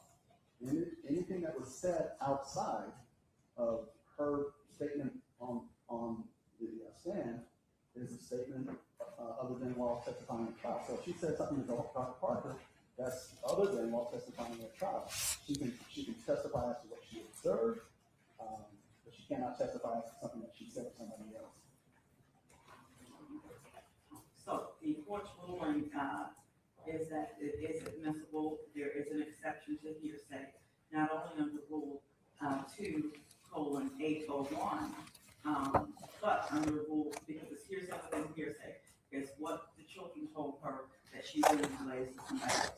So under 2:805, hearsay within hearsay, it's not excluded if each part of the statement can come in under another exception. So the children's statement comes in under the excited utterance, so therefore it can come in as hearsay within hearsay. So I will overrule the objection, which means to the jury you can consider the response. Repeat your question, Mr. Jason. Very simply, what did you say to Dr. Parker? I went to Dr. Parker and I told her that two girls came to me and said that JT had a gun in the bag. And I told her that, that's what I told her, that I was warned that he had a gun in the bag. I told her what I did in the classroom, that I sat in the classroom with him, that he was acting very weird that day, out of character. Okay, and so you relayed that information to her. Is ultimately, was there a discussion about any additional action that would take place related to the bag? I told her that when they go to recess, that I was going to go back and check the bag. Okay, did Dr. Parker respond to that? She had just acknowledged it with like a nod. Okay. All right. So what did you go check the bag? At that point, I left. We were doing makeup stage Ma'am, testing, it was a so yes I or no went to my question. office, which is past Ms. Warner's room. And Ms. Warner had texted me at that point. Okay, I'm gonna have you hold off right there. Okay. So just jump with So me, I went- okay? Did you at some point go Cindy. to the room? Yes. Okay. I know, Yes. Cindy. What I did you wasn't do? gonna go And we there. were at recess. I went back to the She's room. talking too I much. checked his bag. Inside his bag was a puzzle, a math book, a little coin token, and then a calculator in the front pocket. Okay. And what happened next? After I checked the bag, I went back to Dr. Parker's office to let her know that I checked that bag. I told her the same items that were in the bag that I had seen. Okay. And what did you do next? After that, I went back and I went back outside to Abby and the class that was outside at recess. Okay, I'm going to pause you right there. While you're outside at recess, without saying what anyone said, were there discussions among the teachers? There was only her outside with her class at that time, and then I came outside at that time. Did you and Abby talk? Yes, And had you and Miss Zwerner, again, without saying what the content was, had you and Miss Zwerner also communicated by text message? yes. Okay. Now, as a result of those communications, again, it doesn't matter what was said. What did you do next? So from the result of the text, Mhm. I then went and checked the bag. I then went and reported a second time to Dr. Parker. Then I went outside to speak to Abby to see if he would come to me because of what she had said in the text. So he was behind the rock wall, did not come to me. And then I told her again, But wait, you told who? I told Abby, Okay. Are there two conversations with Dr. Parker? there were technically, there were 2 times I reported, and then 1 time I was in the office. And then Dr. Parker had told me that I could tell Abby an action to do if he misbehaved. Okay. What prompted the first time you talked to Dr. Parker briefly? The report of the gun, From the girls? correct. Okay. Briefly, what prompted the second time you talked to Dr. Parker? The message that I received. Understood. In the second conversation with Dr. Parker, what did you advise her of? I advised her that the weapon in discussion was now in his jacket pocket. And that was your belief? That was my belief. Okay. You mentioned that you had been at recess. At recess, did you have an opportunity to see JT? I did not. Okay.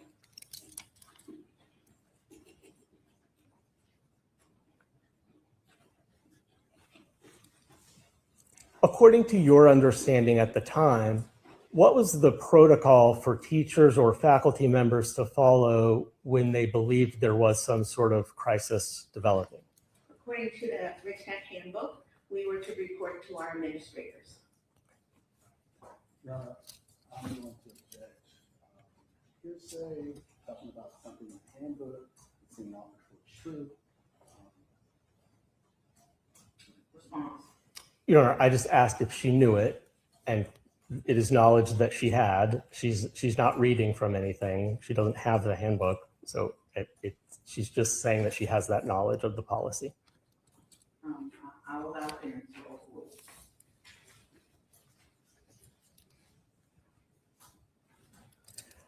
Ms. Kovac, I want to take you to I'm back, Cindy. the Cindy moment says back on up. January Back up. 6th. What did we miss, that a Cindy? I was gunshot- trying to listen. I'm gonna back up. What did we miss, Cindy? Oh no, you're back, not back up. Okay. Has happened. Do you recall that moment? Yes.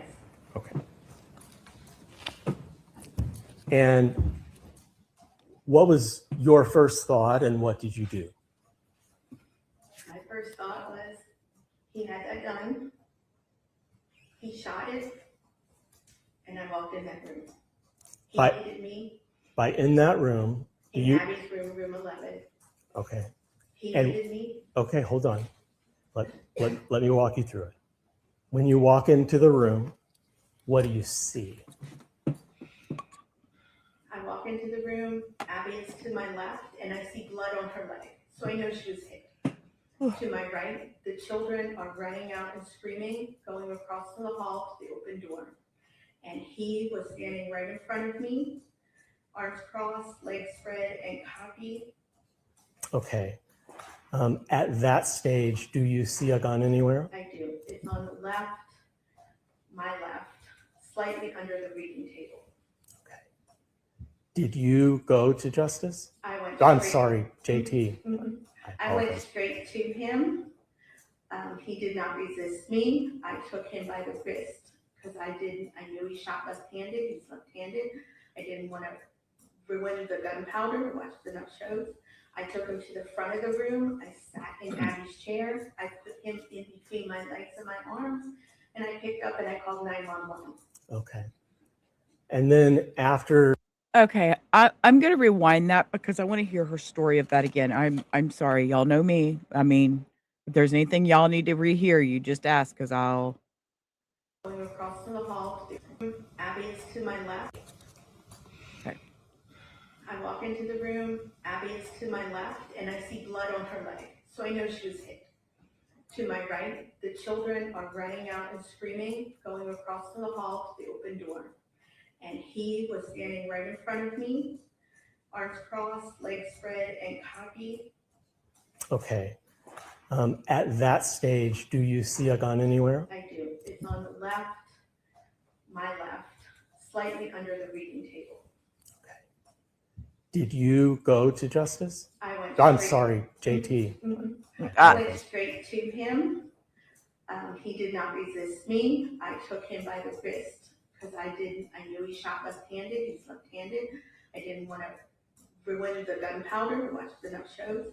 I took him to the front of the room. That was some I sat in smart. Abby's chair. I put him in between my legs and my arms, and I picked up and I called 911. Okay. And then after you did that, Wow. do police eventually arrive? Eventually, it felt like eternity. Yeah. So when they arrive, what position are you in? Are you still that same? I'm still in that same position. So we were facing, like the phone is here, and we were facing as the police were coming in. Okay. And as the police are coming in to the room, what is going on with JT? What is he doing? You're not going to object to relevance at this point. It's not relevant to these proceedings at this point. What happened after the gunshot? It's relevant. And whether Dr. Parker is guilty of anything, we've gone beyond what's relevant in this presentation. Do y'all see the expression, Kathy Bates? Yeah. So do you see the expressions on her face? She's like pursing her lips and shaking her head. She wants to tell what was going on, and Your Honor, the statute contemplates the event. I'm sorry, there couldn't be anything more relevant. The event of the shooting and its immediate aftermath is precisely what Dr. Parker is charged with. The effect of her omission is what we're hearing right now. And so this is the very circumstance. It is the immediate shooting and its aftermath, and its after effects for these children. And what she's describing is a present sense impression of something that is occurring as it's occurring. So I will overrule the objection in terms of it's part of the incident and the immediate aftermath. Now the ongoing effects, there are going to be some limits on that. We can't talk about, I don't expect to talk about things more than 2 hours after this incident. Are you going past that? Not with this witness, Judge, but with children and families that experienced ongoing effects from the neglect, but not with this witness. And we'll take that up at a later point. But yes, you may continue with this witness. Objection ruled. When police arrive, that's the part we're talking about. Hey, Kim, how are you today? Okay. Yeah, I would allow her just to tell it and stop and do the questions if she gets to talk. She wants to tell. She wants to tell so bad. So evidently she's sitting there holding him and holding his hand that's got the gunpowder on it and not letting him touch anything. And the cops arrive. And that's where we're at. Whoop. Wrong button. What is JT doing? He is in my arms, and they asked me if, I was okay, and if he was okay, and we were both okay. He became more agitated and cussing up a storm. He's 6! And eventually, he was just spewing cuss words. He's that he. Your Honor, I'm going to again object to relevance here. And it's Relevant? also that this testimony is really Y'all got me squirming. prejudicial to program with any element of the offense. I think the court has already ruled on that. We didn't talk about prejudicial versus probative. You want to respond to that portion of the objection? That's a new objection. Sure. All of the Commonwealth's evidence is prejudicial by definition. The question is whether it is probative. Probative is another word for relevant. Dr. Parker is charged with neglect of children that caused a shooting, and the testimony is about the shooting and its immediate after effects while there is still a gun on the floor, while police are arriving. So it is relevant, it is probative, highly probative, and therefore admissible. So to the two-part objection from the defense, the court overrules it. The first part I previously ruled, so I note your continuing objection. As to the second part, prejudicial versus probative, it has to be, I think, substantially outweighed according to the admissibility standards in this case. Therefore, I rule it. I'm going to allow the testimony. You may consider it. Good. Do you need him to repeat the question? No. Okay, you may finish your answer. Okay, he was in my arms, he was getting agitated, he was cussing. I told him Mrs. Kovac does not like that language. He turned, gave me the finger, and then when I turned my head back, he punched me. My glasses went off, and I said that I was done, and I turned him over to the police. Okay, and at that point, did you leave the room? At that point, I did leave the room. Okay, thank you. Now, Ms. Kovac. No wonder she wanted to tell her story. I'd want to tell that. A 6-year-old. Y'all. I'm sorry, it's kissing his little butt whip. No. Cussing this woman and then turn around and punched her in her face and Y'all stop it. Stop it. Kids don't need to. If you know, were police wearing body cameras while they were in there that day? I knew that the one police officer said that he had the body cam on and got the whole transaction and my assault on the body cam. If I were to show you a still Roll picture tape from that, would you be able to recognize yourself? And I JT? love body cam. Judge, I'm going to ask permission to show that to the witness at this time. Okay, he's going to show a picture, but I want to see the whole damn video. I want to see this punk ass kid. I'm sorry. I'm mad now. And are you approaching the witness stand, or are you going to display it on the television? First, I'm going to show it to defense counsel, then approach the witness stand until I've laid a foundation to show it. Oh, yes, sir. Thank you.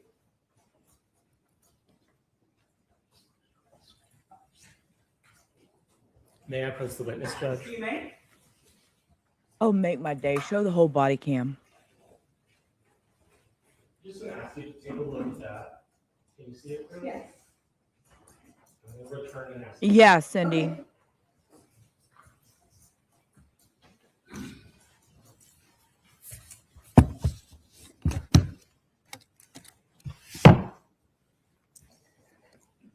Ms. Kovac, having had a chance to look at that still frame, does it depict you in the exact setting and circumstances that you've just testified to? Yes. Does it appear to you to be a fair and accurate representation as a still of a moment of that interaction you just described? Yes. All right. Judge, I am going to move to admit this into evidence as Commonwealth's one. It is a video that is approximately 2 minutes and 51 We seconds. can watch a video, It y'all. depicts the things about Y'all which know she me is and my suspect. videos. I love videos. I know. Okay, stop. Let me say this. I know it's probably a horrific video, but y'all know Rubber Ramada reviews. I love body cam videos. That is my jam. That is my shit. I love watching videos. Okay, so don't take that as me being ugly and I get excited. I know this she's probably gonna get hurt, but y'all, come on. I like videos. I like evidence. I like facts. I want to see it for myself. Kind of like when I went to the White House. There's really a White House. I saw it. I went there. I stood and touched the fence. It's really there. You know, I went and saw Statue of Liberty. It's really there. There's really a statue in the middle of the water. It's not just something I've seen on TV. So, yeah, okay. I got to see things to believe them.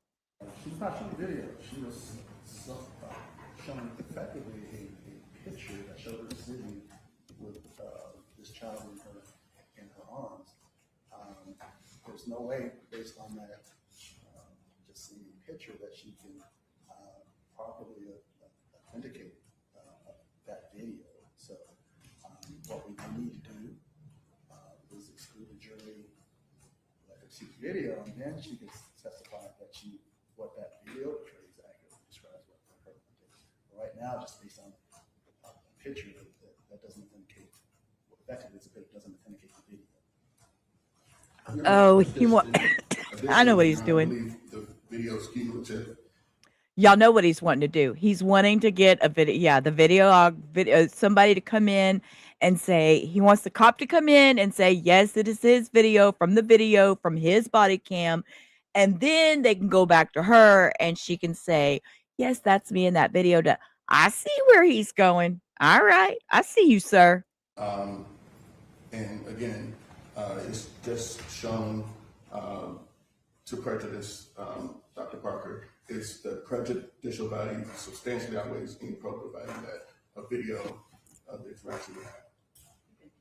Judge, I'll address the first one. It sounds like it's an authentication objection. I was hoping we would avoid sending the jury out, but counsel is right. If we, to authenticate the video, I need to show her the video and let her authenticate it. So. Okay, yes, because you said it's still photographed. That's right. Now we're talking about 2 minutes and 51 seconds. I mean, if you could just play it without the volume, if that's adequate, I don't know, then she can just watch it right there in the witness stand. For her, Before we publish it. Yes, without the audio for her purposes. But yes, if that's sufficient for authentication, and again, I don't know, I haven't seen it. That's sufficient for me. Okay. I don't know. And then what was the second objection, prejudicial versus probative? And cumulative, Your Honor. And say, I didn't hear you. Cumulative. Okay, so I overrule on both of those, and Mr. Jenkins, are you able to play it? Yes, Your Honor. We will end with him today because, you know, we all need a little lemon pound cake before the end of our day. Okay, Mr. Rogers, I don't have a microphone, I don't know what we can do, if they still can't hear you. Nobody ever has trouble hearing me. Damn it, it's blanked out, so I don't know. Okay, he's going to show her this video, so let's. Should she be able to state that it's about to get it? Okay.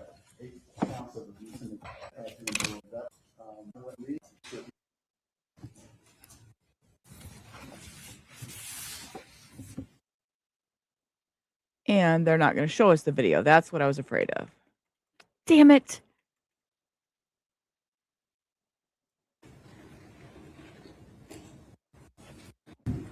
Maybe they are.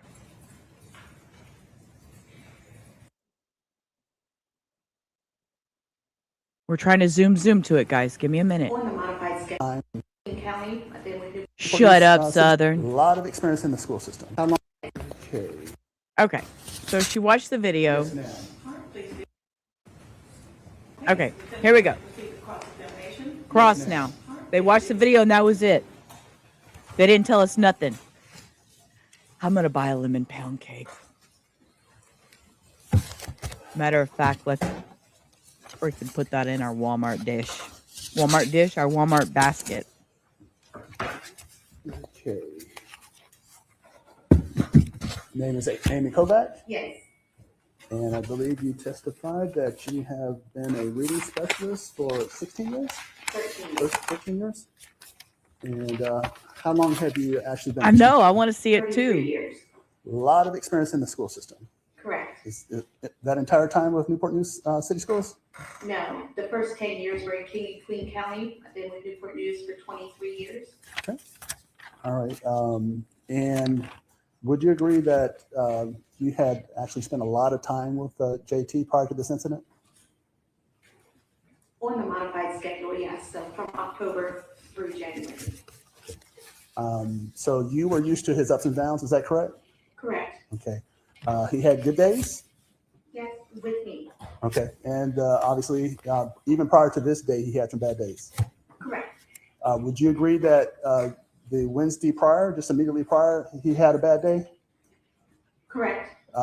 Were you there to see and observe his behavior on Wednesday In the classroom, after the classroom incident? I was in the office when he was brought up. Okay. All right. And are you aware who brought him up? Mr. Rawls. Okay. All right. Do you know why he was brought up? I do, Cindy. He didn't tell me then. I called for the buses at that point. Okay. But you knew there was an incident in the classroom, that he was brought out of the classroom? Is that correct? I knew that he was in an incident and was carried to the office. Okay. All right. Okay, good. All right. So would you agree that it's the teacher's responsibility, primary responsibility, to make sure that the students in their classrooms are safe and protected from any harm? It is the teacher's responsibility to teach the children, to have a schedule for the children, and to handle disruptive behavior, not excessive behavior, is my understanding. Quit. Okay. So you would agree that if there's a Lola, disruptive student in the back. classroom, the teacher has the authority to remove that child from the classroom? She can usually call for help. That's what I would do. So you're saying no, a teacher cannot remove a student from the classroom for disruptive behavior? I mean, to another classroom. It just depends on what the classroom plan is and the school's rules are. So yes or no? I don't know. You don't know. Okay. All right. Have you ever removed a student from a classroom for disruptive behavior? In my classroom as a general ed teacher Sure. or as a reading specialist? A general ed teacher. Yes, I've moved into another classroom. Okay. All right. You would also agree that a teacher has the ability, if a student is disruptive, to take them down to the administrative office. If there's someone to watch their class if needed. All right. So obviously, you don't want to assign any blame or responsibility for the classroom teacher for JT's behavior on that day. Is that correct? Objection. This calls for speculation, is an opinion about whether she wants to assign something to someone. I'll let the court rule on it. Overrule this cross-examination, he's allowed to fully vet the witnesses. It's not my place. I mean, I don't know it. I can't think for somebody else. I can only think for myself. Okay. All right. So let's start when you first became aware that there may be a problem with JT. Right, Cindy? I believe it was the incident with the two young girls. Is that correct? For that day? For that day. No, that was not the first time. Okay. What was the first time that you had any kind of indication that JT was having a bad day? When Ms. Zwerner came in to report that he had been acting up in the lunchroom, and she was reporting to Ms. Parker. Myself and Ms. Harris were in there because it was testing. We had just returned our tickets. Dr. Parker did not look up at her, did not acknowledge her. Okay. You did not observe this behavior yourself. This was just something. I did observe that behavior. What observed? What? Not Justin's behavior. That's what I'm talking about. I'm talking about Shh, JT. don't say his name. But Dr. Parker and Anne's behavior, I did observe. Okay. All right. And then you had the encounter with the two young girls. Is that correct? Correct. All right. And so Southern. it sounds like, based on your testimony during direct examination, that I'm sorry, that you believe the girl's assertion that JT had a gun. Is that correct? Correct. Okay. So obviously, if JT had a gun, then he presented a danger to the students in his classroom. Is that correct? Correct. Correct. Okay. All right. So you went to investigate that. Is that correct? I walked into that classroom to speak with him With the belief that he had a gun. Is that correct? with the belief that there was a possible weapon. Okay. All right. And so, and you observed that he was acting off. Is that correct? Correct. Okay. You, along with his teacher, had the authority to remove him from the classroom. Isn't that correct? We had already told her that I'm talking about your authority. You had the authority, along with Miss Zwerner. I don't know. Okay. Ooh, she got you heard that snap? I don't remember. But even with you indicating that Enough, you Lo. believe that he had a gun, That's enough. you spent some time with him, and then you left him in the classroom, even though you believe that he had possessed a gun. Is that correct? I left the classroom to report as required by my school. If a student had a gun, don't you believe it's required that you separate that student from the other students so he doesn't present a danger of harm to those students? Objection's been asked and answered 3 times. I like her. I told y'all there was something about her I was already liking. Clearly indicates what her responsibilities are regarding the safety of the children. Yes, one last time. She says, I figured this shit out. Of the children, I did not remove him at that point. All right. So, and so then you said that you actually spent some time on the playground when JT was with his classmates. Is that correct?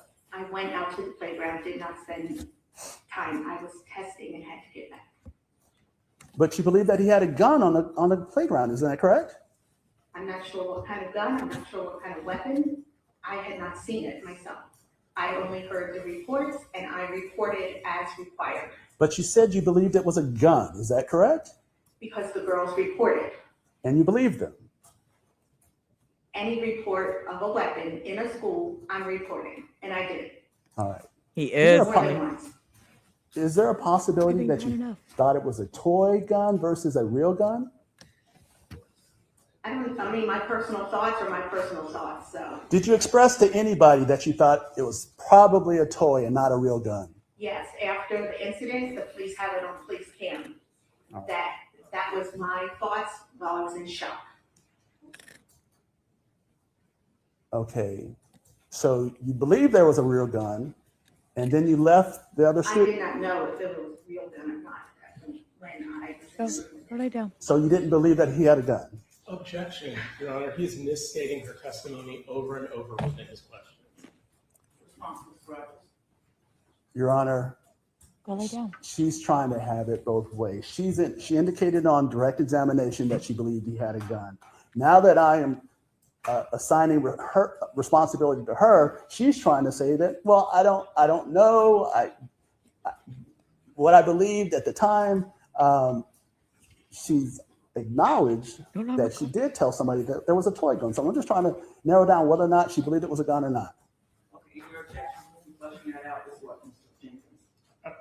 It's that she has already said the answer. She has already said that it could have been any kind of gun she didn't know. And he keeps restating her testimony differently than that. He keeps saying, you believed it was a gun. And she keeps saying, I didn't know if it was a gun. I think he switched to her stating something different purportedly on the body cam, that now it's a toy gun. And Right, Cindy? Cross-examination, vigorous cross-examination is fundamental of our justice system. So overruled, we may proceed, Mr. Rogers. Your Honor, may I address one other issue? Yes. I'm hearing in the courtroom gallery commentary coming over my right shoulder. I just think the gallery needs to be. Get the- Okay, and I can do that. And I heard something, I just couldn't tell the direction. Get the. I need absolute silence from participants in the courtroom.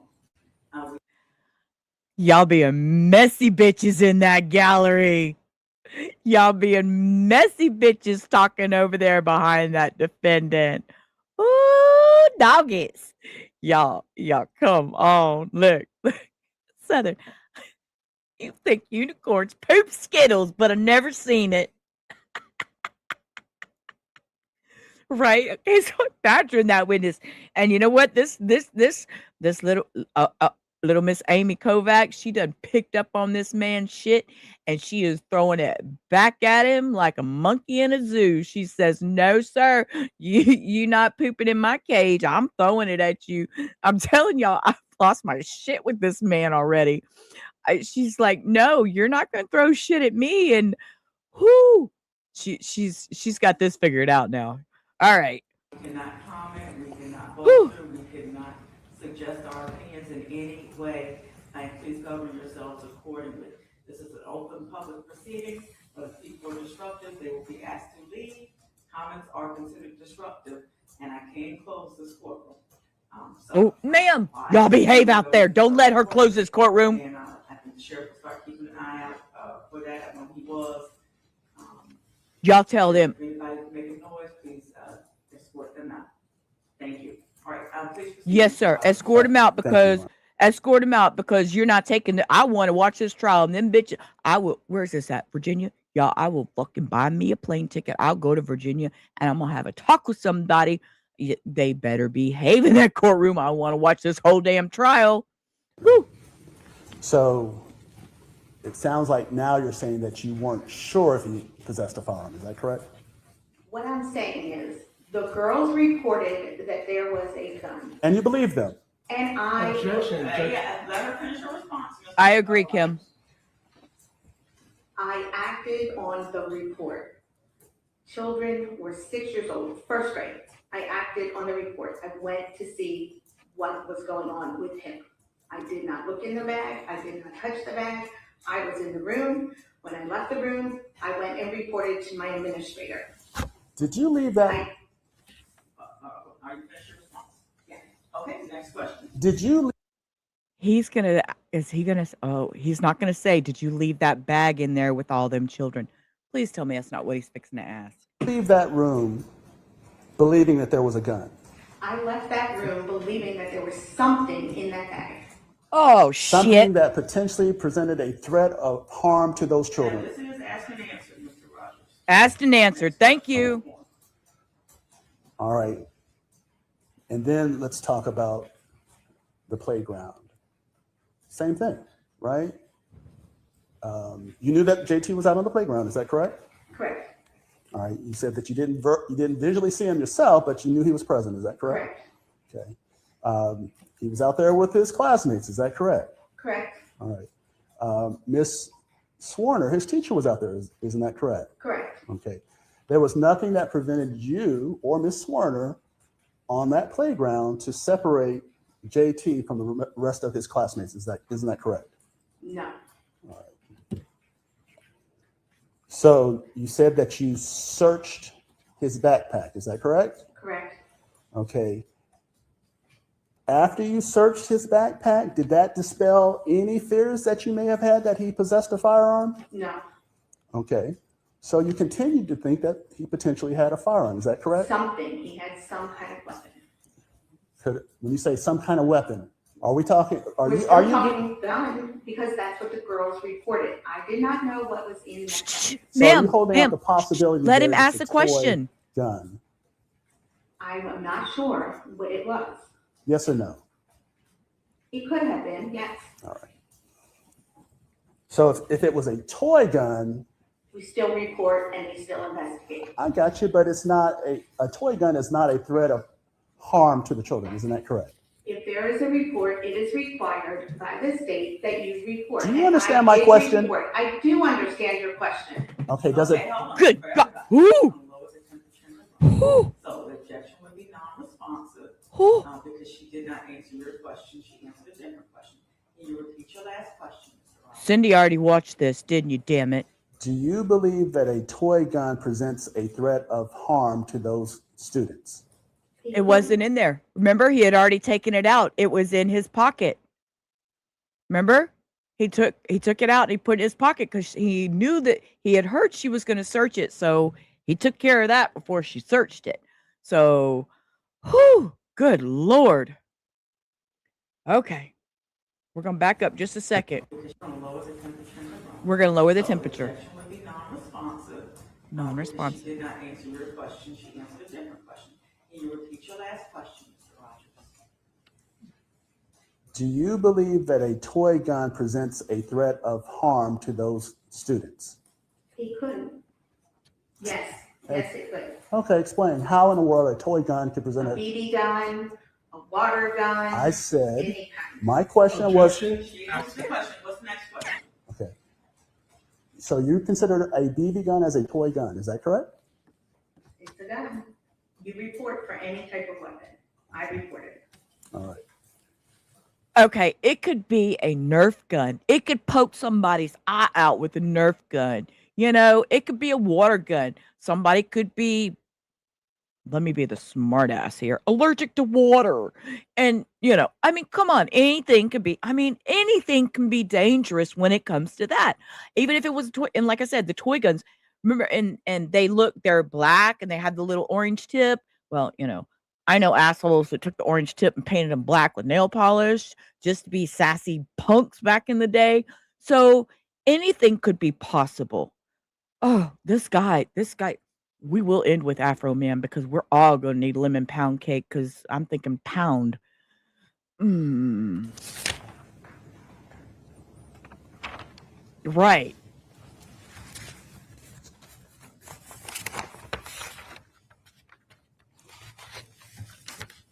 When the, just going back a little bit, when the girls made this report to you, did you take them down to the office to speak to administration? I did not. All right. Do you think it may have been important to take them down to the office to? I did the actions that I did in that day, and I cannot look in retrospect. Okay. Get it, girl. Y'all Who heard gave you that? the authority to check the backpack? According to the crisis plan, Did y'all hear what she said? I did my actions that day and I don't regret it. Is that what she said? I got to hear her say that one more I time. cannot look in retrospect. Take them down to the office to? I did the actions that I did in that day, and I cannot look in retrospect. I did the actions that day and I cannot look in retrospect. You go, mama. I like her. I like her. And y'all, it's been so long since I've done trials. I'm like freaking out over here. I mean, you know, and I appreciate you all hanging with me, and I'm trying not to pause and talk so much because y'all know I'm a talker, right? A water gun could get sported water, could get on the floor, kids slip, bust their head open, right? Anything. I mean, it could be anything. I mean, you know what? I'm gonna tell y'all something funny. I can't get water in my ears. I cannot get water in my ears because I get an ear infection, and that was one of the most traumatic things as a kid. We were running around playing water guns, and somebody shot that water gun in my ear. And I ended up I had to go back and have the tubes put in my damn ears again because of ear infections. So that's why I say allergic to water. It was a joke, but seriously, if I get water inside my ears, I get ear infections. So I have to be very cautious of what I use inside my ears. It's just a thing. That's why I hate wearing these headphones because it's a fear. So that's what I'm saying. Anything could happen. Anything can happen. That's why I was, anyways. Okay. Cindy. Who gave you the authority to check the backpack? According to the crisis plan, we are allowed to. We just cannot check your Thank bottom you. permission Thank from you, the Kim. administrator. Okay, so did Dr. Parker give you the authority to check the book bag? She acknowledged when she heard that I was going to do it. She could have gotten up and done it herself if she wanted to. Okay, so let's talk about, you said you're a part of the crisis management team? I'm not part of the crisis management plan. I said in the crisis plan Are that you? the district holds. So you're not a part of the crisis management team or any kind of crisis team at the school? No, I am the reading specialist, and if the principal and administration gives me another duty, then I do that. Okay, but nobody told you, Okay. Dr. Parker or otherwise, that you did not have the authority to remove JT from the classroom. Is that correct? Okay, but my smart ass comment to that is because she said, I just do what they tell me. I'm thinking, okay, that's like the sheriff being the coroner and the medical examiner and the postal service director. So, yeah, I mean, come on, ma'am. You know,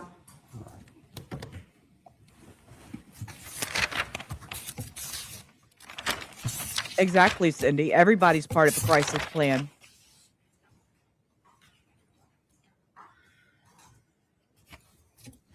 When the police arrived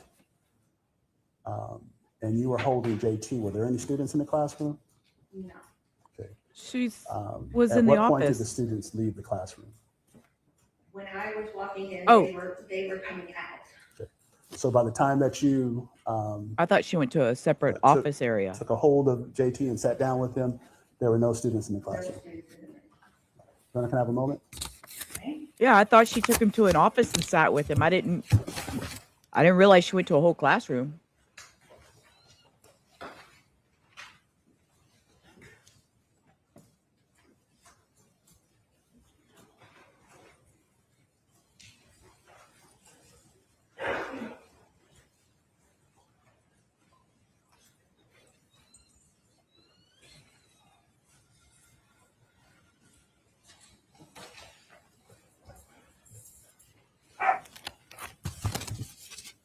After the firing of the firearm by JT,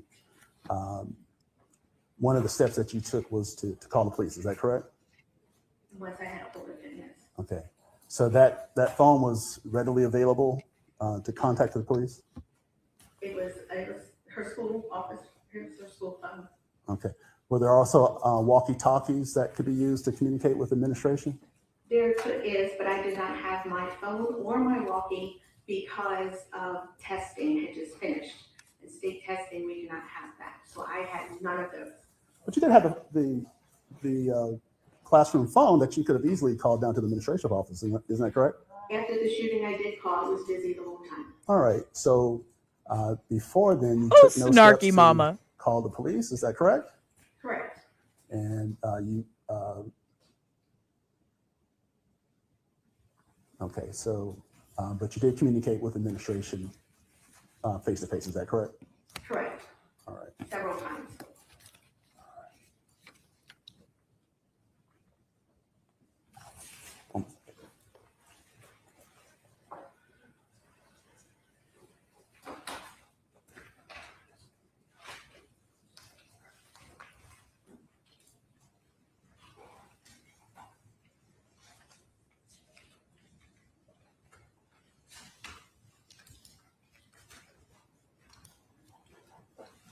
After the incident, did you have communications with Dr. Parker?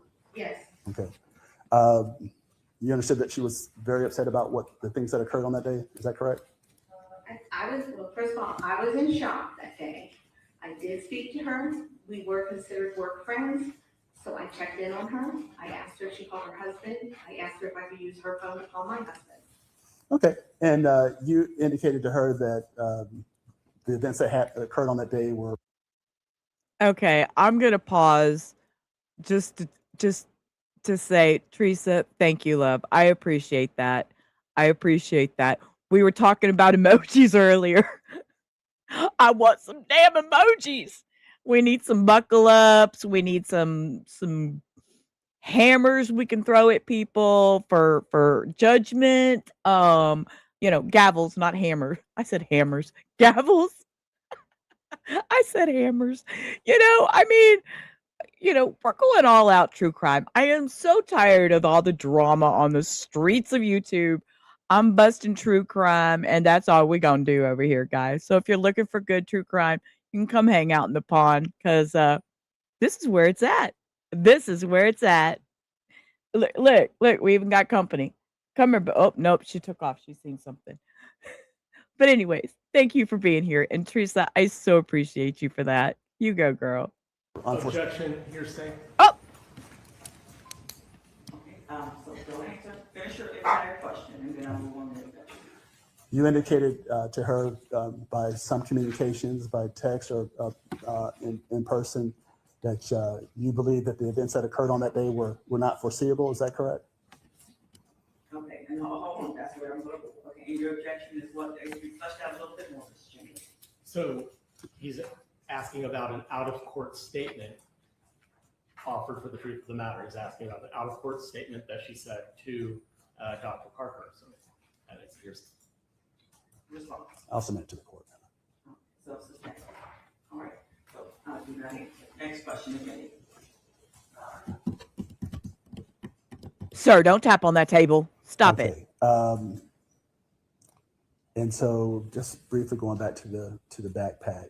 So The backpack. you Sorry, I totally went Dora the Explorer on that. Backpack. Okay, sorry. I'm so sorry. I'm squirreling. searched it, didn't find anything that you believe presented a danger. Is that correct? Not at this time, correct? Yep. Okay. Did you observe at all JT on the playground? Did you observe what he was wearing? You know, anything No. that he may have had in his pockets? No. I'm going to check with my co-counsel one more time. And then I'll think I'm done. Oh, we're passing notes. Did y'all see that? Sheriff passed a note. Bark warning. Sorry, guys.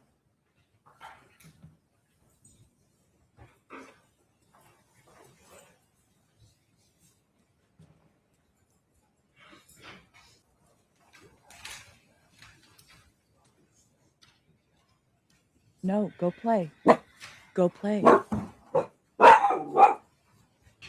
When you asked JT to search, to let you look into his backpack, and he said no, was that alarming to you?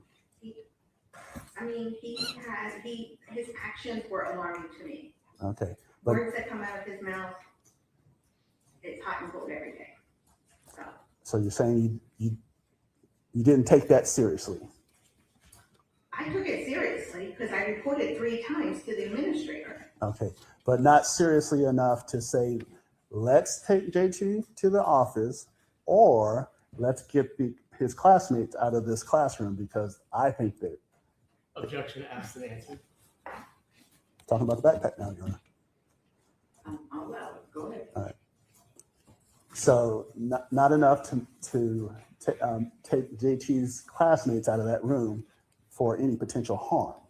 I did not know what his next actions would have been at that moment, and to keep the children safe if there was something, because a weapon had been reported and no administrator did actions. Okay, so you could have taken some steps to keep them safe. I did, as what I could at that time. Okay, so that's all you could have done is reported to the administration. You couldn't have taken JT out of the classroom. You couldn't have taken the students out of the classroom. In retrospect, Compound question. That's all the questions I have. Let me be that bitch. No, Your Compound Honor. question. And this witness. And status, repeating. In terms of being sequestered, excused. I would request the same with all of our witnesses. I'm asking that she remain sequestered, but be able to. Okay, so they're gonna let her go for the day, but remain We sequestered. Certainly, And the new guy coming. we could do, I think, very quickly. Okay, who would you like to call, please? Deputy Blythe, Blythe? Blythe, B-L-Y-T-H-E. Okay, Deputy Blythe, please, thank you. right? That's what I'm saying, Hannah. Get sworn in. Uh-oh, this is gonna be another one of those straight shooters, not gonna take no shit guys. I see it coming by the way he was walking. Reason I say that, he reminded me of the way my daddy walks. And we're on regular speed. I don't have this sped up. So, okay, let's roll. Do you swear affirmatively? Watch your step. Counsel. Good afternoon, sir. Please tell us your name. My name is Thomas Blythe. I'm a retired deputy from Newport News Sheriff's Office. And were you working as a deputy on January 6, 2023? I was. And on that day, did you have occasion to go to Rich Neck Elementary School in Newport News? I did. I responded to a radio call of an active shooter at the school. All right. And did you go to the school? Yes. And what did you do when you arrived? Pulled up in front of the school, Deputy Briggs about a half second behind me. We went to the door, tried to get in, but the intercom would work at the door. There was nobody to meet us, everything was locked up. We were joined by a couple of Newport News police officers. All four of us pounding on the windows, yelling, trying to get somebody to open the door for us. Okay. Did you observe an intercom system of sorts on the door on the outside? There was an intercom on the door. It didn't appear to be working, or at least nobody was answering it. Okay. Eventually, does someone let you in? Comedy in the chaos. Hold, please. Paul, can you help me out? I need to shoot over to the bank for a minute. There's a few kids inside just finishing up their games. Could you close up the arcade for me? Yeah, sure, no problem, Mr. Ferguson. Hey, you okay? You seem a little down. Yeah, I'm fine. You know, video game. I'd cheer you right up. All right. In the door? After about a minute, it was I think it was a janitorial staff. Okay. Comedy in the chaos. Sorry. And roughly how long were you out there prior to a janitorial staff opening the door? I think by body camera was about a minute, maybe a minute and a half. Okay. Felt like in turn. Yeah. Were you armed and willing to go in and confront? Full uniform, armed, responding to what we thought was an active shooter. All right, thank you. I don't have any further questions for you. Please answer any from defense counsel.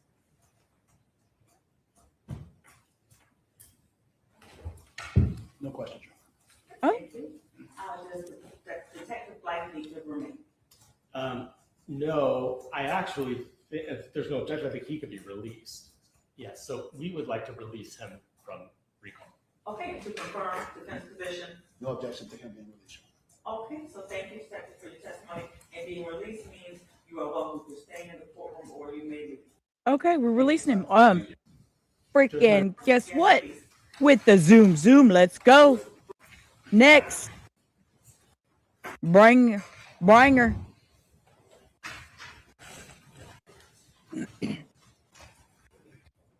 Zoom, come on. Be sworn in.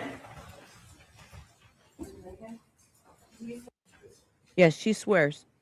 All right, tell us your name, ma'am. Okay, you may adjust my phone to Good afternoon. Blart Could you had please tell nothing, us your right? Look, guess what? And Ms. Foster, Sorry, it was no different than the short we saw. He had nothing. Go. There's a video arcade, y'all go. Videos in arcades. I'm sorry, y'all.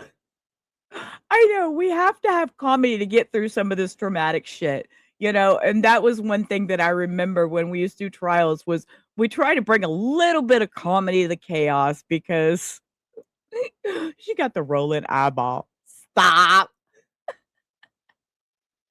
Okay.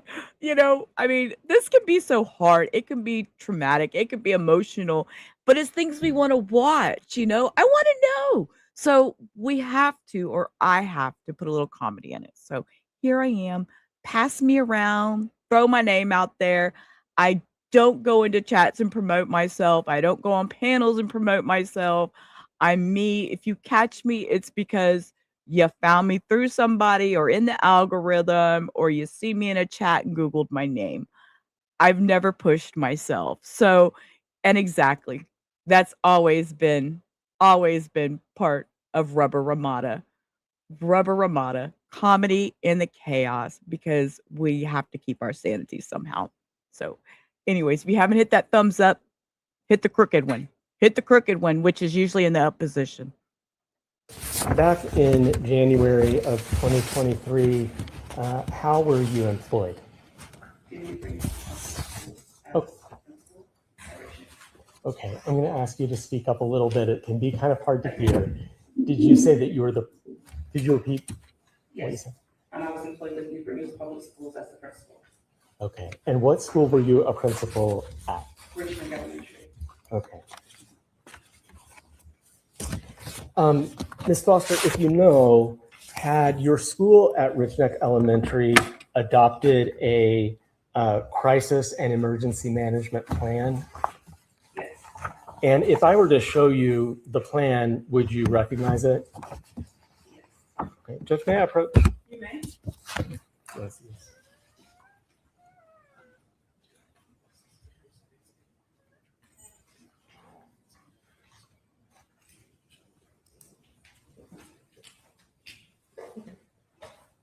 May I approach? You may.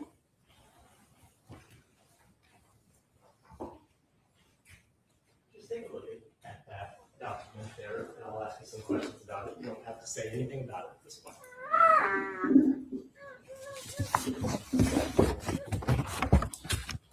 Kind of getting ahead of this, if they're going to try to tackle anything, how does that document?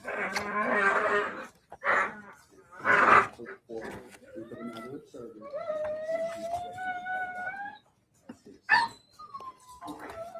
I'm sure that that's coming. And when it comes right, I'll be ready to hear this.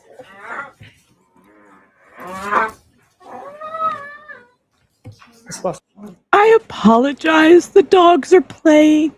I'm so sorry. I know y'all are hearing really weird noise. No, he's not. They're playing in the bed. It's the two of them. And she's not crying. I promise y'all. She's not crying. They do this. I have a video of them of you know what? Just real quick. We're gonna squirrel. We're gonna squirrel because here, I think I have it right here.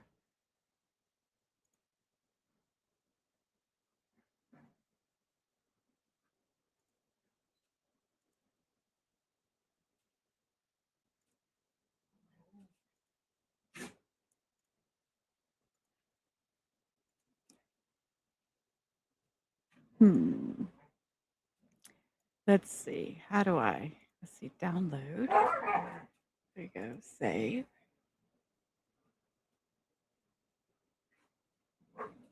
Open.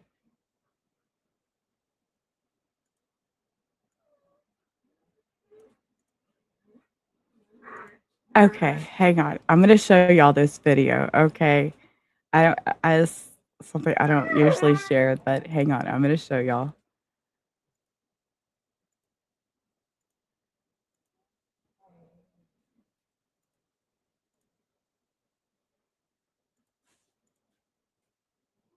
Okay, here we go. Okay, these are the babies, and this is what you're hearing.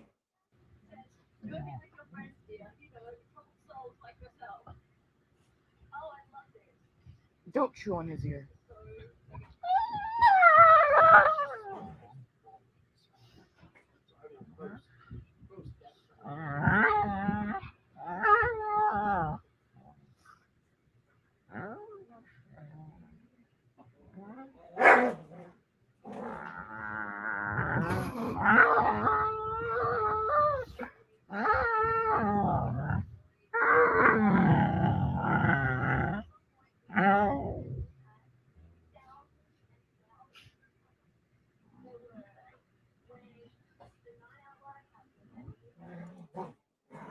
That's what y'all hear. Those are my babies. So,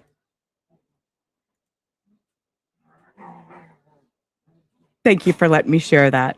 I know. Thank you for letting me share that. I don't do a lot. It is in the Discord under the pets and animals, that video. I don't, they're just my babies. And that's what they're doing, is they're playing. So just let me know when you've had enough time to look at that document. All right, she's looking at a document. We're fast forwarding. Oh yeah, Southern. Copy of the Rich Neck crisis management plan as you remember it. I cannot answer that in full, but I remember that it's a very accurate representation. Understood. I'll take it back.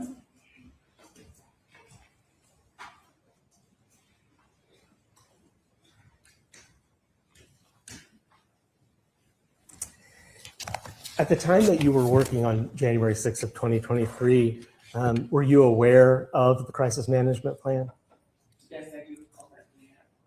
Okay. And what was the purpose of having a crisis management plan at all? We're just required to, every school is required to have one. Okay. Was it your intention that you would follow the crisis management plan in a crisis? Yes. Okay.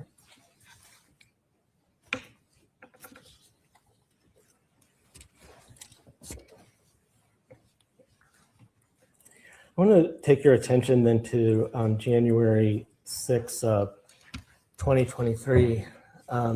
On that day, was there a crisis incident that occurred at the school? Yes. Okay. And She seems a little what was that intimidated right in now. brief?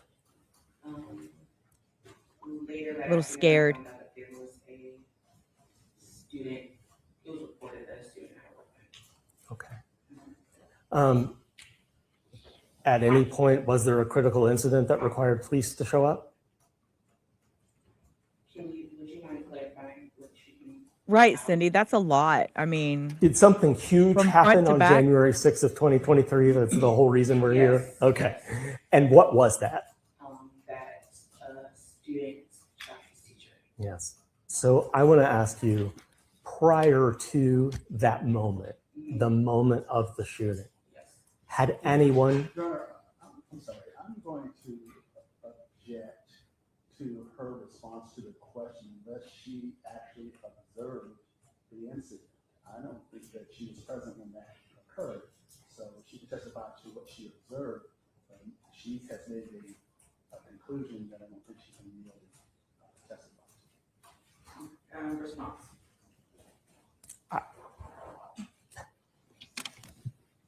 oh, Judge, it's the incident for which we are here. She's the principal of the school. She knows what happened at the school that day. I'm just trying to orient her in time so that I can ask a question. So I'll overrule it as receiving that posture as snap, to snap, why we're snap. here for today, and it's a different June for today. Not that she observed it or anything Yes. further than that without further questions in the testimony. Thank So you, what's Judge. your next question? Prior to that event occurring at your school, did anyone tell you that JT or anyone that there was a weapon on campus? Yeah. Any hint from anyone that there was a weapon on your campus prior to that? Yeah. Roughly how many students attended Rich Neck at that time? And I don't mean on that day, but just the total number of students that would have been in the school. And you can give us an estimate. Truly not recall, but if I had to give you a number, maybe 500. Okay.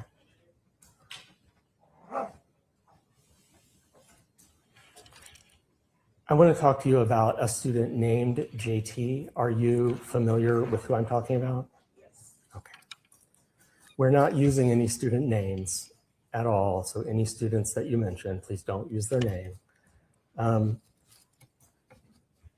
Had you personally, prior to the incident on January 6th, so earlier that year, had you personally had any issues with JT's behavior that you saw? Yes. Yeah, you know, Okay, what's the objection? I didn't hear you. Mr. yeah, Chairman. that's your. Right, okay, response? If she handled a discipline issue with JT that the defendant knows about, then it's relevant, as all of those are. We've allowed those in previously, so I'll allow this in to be consistent. So you may proceed, you can answer the question. Do you need him to repeat the question? Yes, please. So the question was, in the time before, the days before the shooting, had you personally been aware or observed behavior of JT that was a discipline issue? Yes. And could you just describe that? To my memory, earlier that week, there was a situation that took place between him and his first grade teacher involving her cell phone. Okay, and did that situation come to you? Yes. And who appeared to you to inform you? I think it was two people that came to me. I don't remember if it was his teacher. Okay. I'm sitting here trying to think back exactly how I knew about it, but I remember calling his mother that evening. Okay. So as a result of that incident, you did contact his mother? Yes. Okay. Any other specific instances, discipline-wise, of JT that year that you remember? If you don't remember, that's fine to say that. Not in detail, but there were other incidences that took place. Okay. If you know, did the school attempt to do anything to try to moderate that behavior? Yes. And what was it that the school did to attempt to control the behavior? I don't know the name of the process that was in place. However, they met, it was a scheduled number of, like, let's say, weeks or throughout the month where they would meet with the teacher, assistant principal, parent, and Ms. Kovac to go over his progress, academics, behaviors, and plan, essentially progress monitoring how he was doing it in school. Okay. And I just have one last question for you. Is it true that you were working at the school hand in hand with Dr. Ebony Parker? Yes. Okay. And is Dr. Parker in the courtroom right now? Yes. Okay. Could you please just describe what she's wearing and identify her for the judge or point her out? Yes. She has brown and black hair. I'm mistaken, she has some blue. And just may the court recognize she's identified the defendant? So no. Thank you. I have no further questions for you. Please answer any questions of the defense counsel. Thank you. Yes.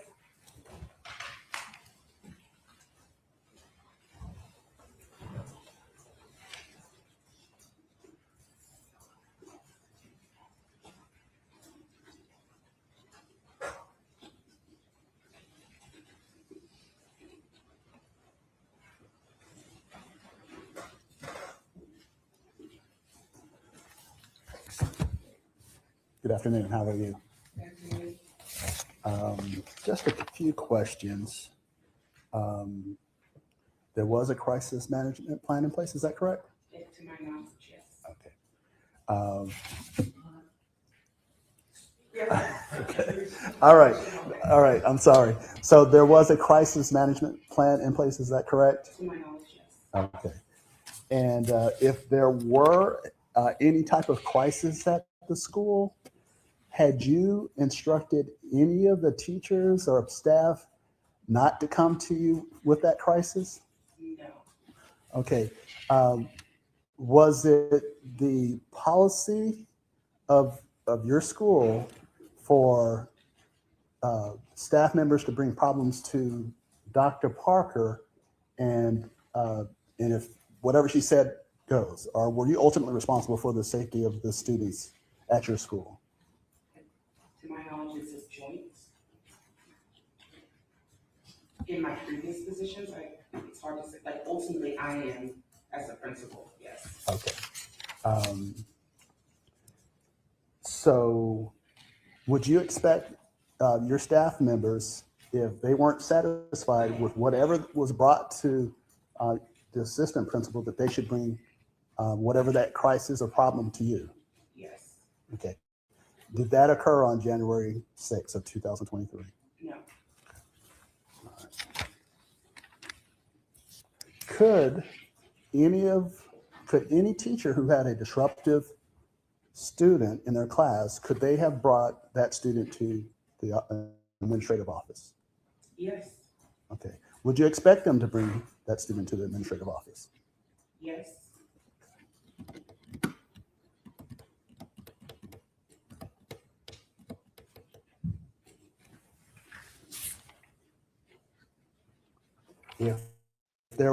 If any teacher or staff member had the belief that there was a firearm possessed by a student, would you agree that that student should be separated from the rest of his classmates? Yes. Would you also agree that law enforcement should be immediately notified? Yes. Before the shooting, as far as you know, did any of those steps take place? To my knowledge, no. Can I have a moment, Your Honor?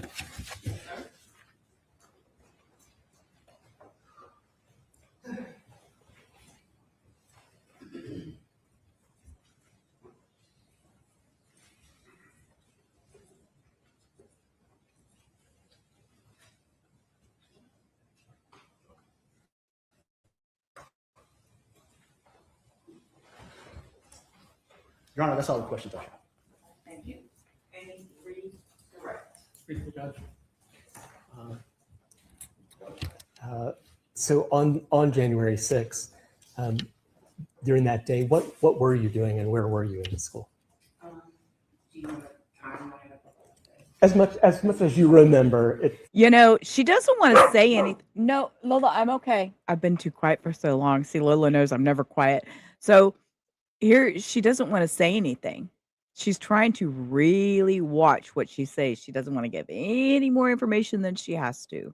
Fair enough. If you don't remember, you can say you don't remember. But just as much as you remember, where were you and what were you doing that day? That day we had some interviews in the morning. I subbed for a gave teacher a break so she could handle lunch for herself, personal lunchtime.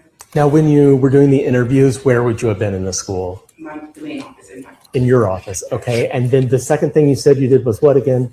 Relieving teachers so she could have a lunch break. So that would have been in a classroom? Yes. Okay. Then what? Oh, he got loud all of a sudden. Then I remember we had a family and military life meeting with the new partnership that we were forming Okay. Where did that occur? in our conference room. Okay. And then after that, during that meeting, I remember emailing our lead custodian to ask if I think I walked through or emailed our lead custodian, maybe Dr. Parker, asking about space, if they wanted to know about space, and I couldn't remember off the top of my head where we could get them. And then after that meeting was over, Dr. Parker and our lead custodian came to my office, in addition to 2 students who were waiting to speak with me, came to my office. Okay. And while you're in your office, what's the first signal you get that something is wrong? I think the words I heard were, he has a gun, or she's been shot. Okay. And then What did you do? from there, I slammed my door and I took the 2 students who were in my office and everyone else, and I shoved them into the bathroom and tried to barricade them in. I called my direct supervisor and 911, and we were telling everyone in the bathroom that I'm going out. And I remember someone saying, "You can't." I have to. And then when I went out, Miss Zwerner was on the ground and there were staff. And I remember saying, please put this school on lockdown. And Miss O looked up I looked up and Miss O said she had already put the school on lockdown. All right. Thank you. I don't have anything further for you.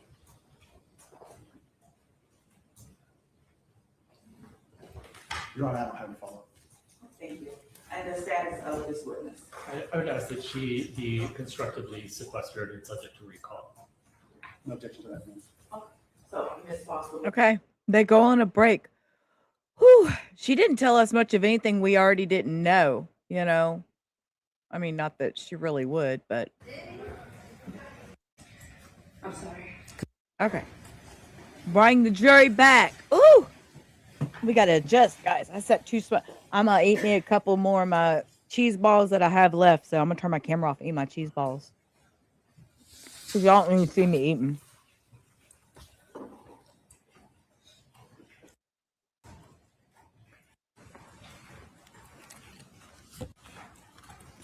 She really didn't. She was another blart, huh?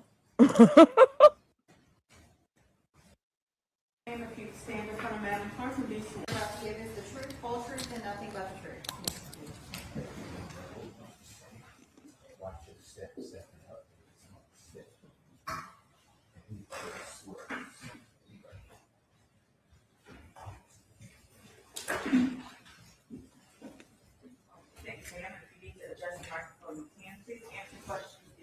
may have. Good afternoon. Would you please tell us your name? I'm sorry, Could you please tell us your name? Lawanda Sample Russ. Thank you, Ms. Sample Rusk. We have a court reporter taking everything down today. Would you mind spelling your last name for us?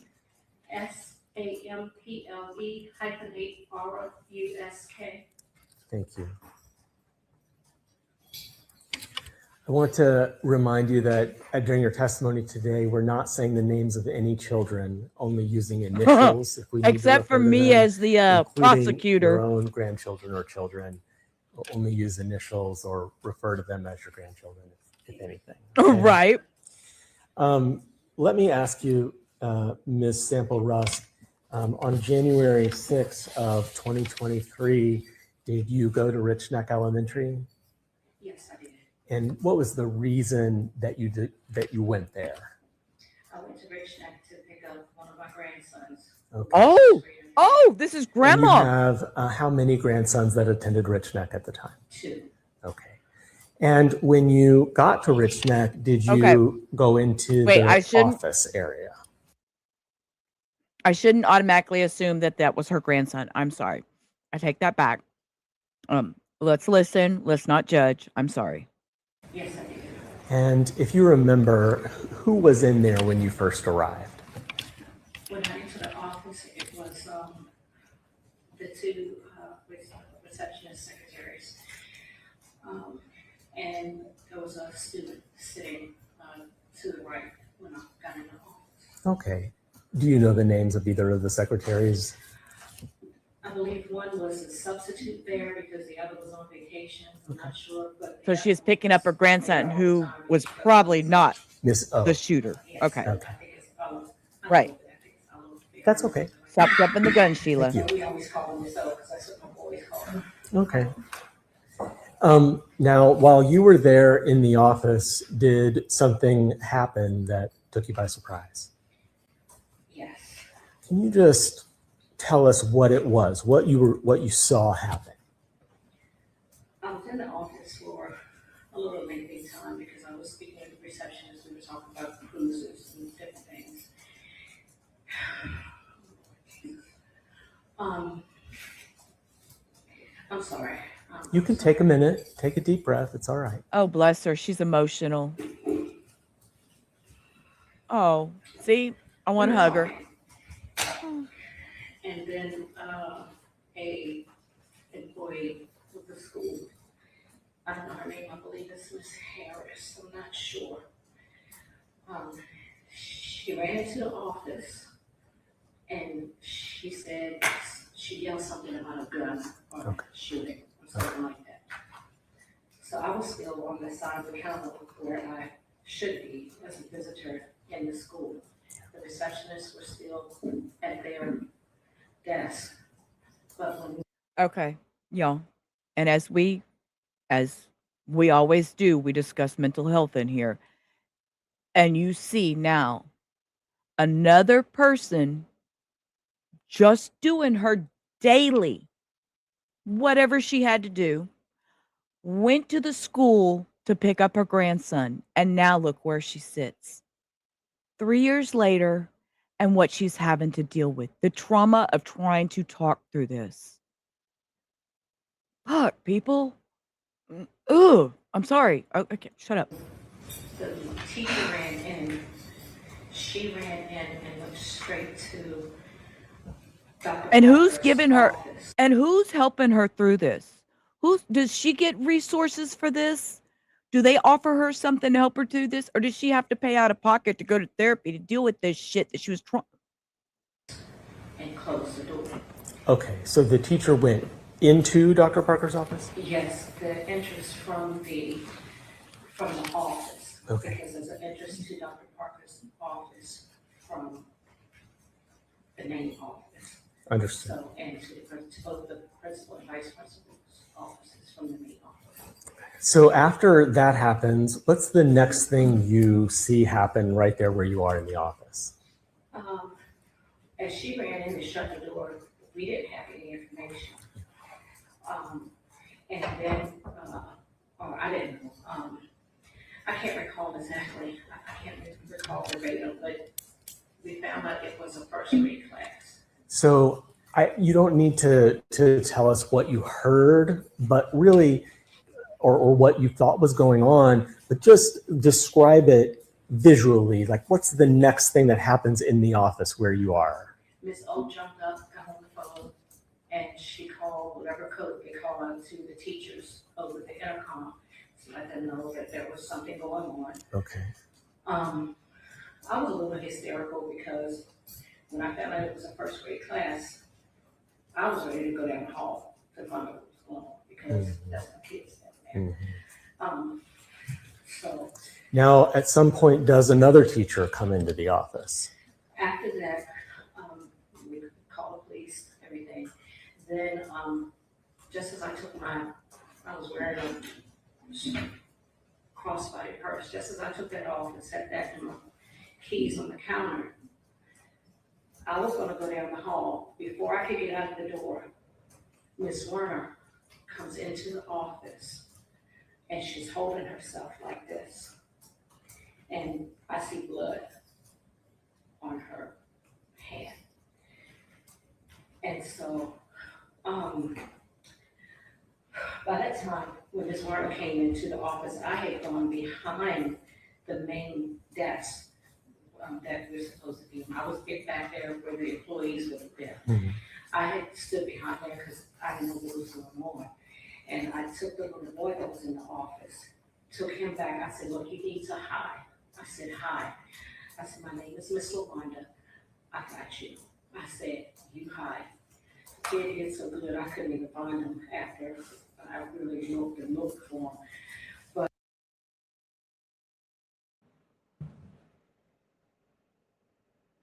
Okay. Y'all know. Fuck, I get emotional. Look, even Lola come over here.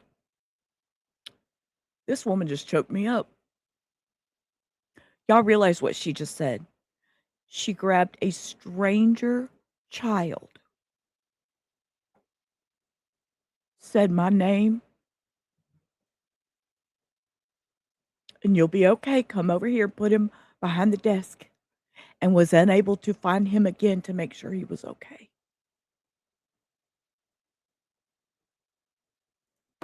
he was back shoved up under the one of the big copier machines. So let me ask you a question. So while you were telling him to hide, and where are you when you're telling him to hide? I went to him. I walked from behind the counter, walked to him, took his hand, let him know. I said, my name is Miss LaWanda. I have a grandson here. I said, you're going to be okay, but I need you to hide until we find out what's going on. And so I made sure he was secure. And then when I didn't see him, and when I knew he didn't walk out the office, I knew he was secure. So at that time, after he got secure, where was Miss Zwerner, if you know? So I secured him before Miss Zwerner came into the office. Thank you. He did not see any of that.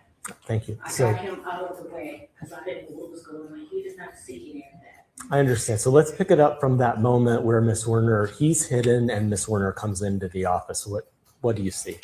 Miss Zwerner comes into the office and, well, before she came into the office, we locked the office door. After the teacher came in and went into Dr. Parker's office, we locked the door. We didn't know what was going on because I locked the door, I ran and locked the door.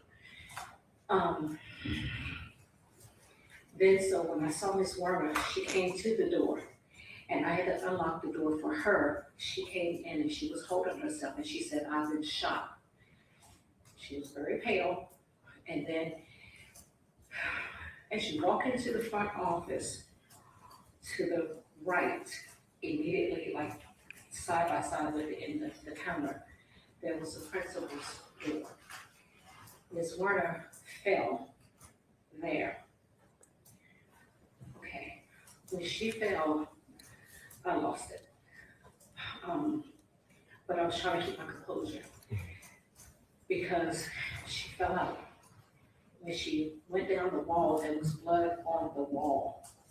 So I went to her while the secretaries were doing what they were supposed to do, whatever protocol is. I don't know, I'm not an employee, I cannot speak on that. They were doing whatever they were supposed to do to make everybody aware, get law enforcement there, whatever. Your Honor, I'm going to object to this testimony, this line of questioning. We are here again regarding Dr. Parker's actions and inactions on that day. This is beyond the time when Ms. Zwerner had already been shot by JT. I don't see the relevance here. Dr. Parker's inaction caused exactly this that's being described. So this is exactly the same as the prior ruling regarding Ms. Kovac's situation in the classroom. This is the shooting's aftermath, and it is the result of Dr. Parker's willful inaction. Again, how is that relevant? You're charged with child endangerment, and we're talking about the medical response and the response to the people that see that in the office. Is there still child endangerment happening right now? Is that what you're alleging? Absolutely. There is a result of the child endangerment. There is a prong of the statute that requires proof that the child was in danger and possibly deadly danger. And we have a grandmother who is shuttling a child to safety in that office as the event is unfolding. This event is entirely precipitated by the child neglect. But for it, none of this would happen. So let's streamline it, because it's going into narrative where she's just giving a narrative and not answering the question. Can you ask another question, please? Yes, and if I may just sort of inform the witness, I'm going to need to ask you questions. So just pause with me for a moment and we'll walk through it step by step, okay? Okay. At the moment that you have described where Ms. Zwerner fell down to the floor, can you tell me at that moment, you've said you were with her, do you know where the office receptionists were? Yes, she was on the phone. Okay. Ms. O was on the phone. All right. And do you know where Dr. Parker is? I didn't see Dr. Parker. Okay. And do you know where the principal, Ms. Foster, is? I didn't see Ms. Foster. Okay. And so while you're there with Ms. Zwerner, and at the time that you let Ms. Zwerner into the office, did you see Dr. Parker or Principal Foster? No. Okay. And so after you have seen Ms. Zwerner slide down to the floor, what's the next person that comes to the office?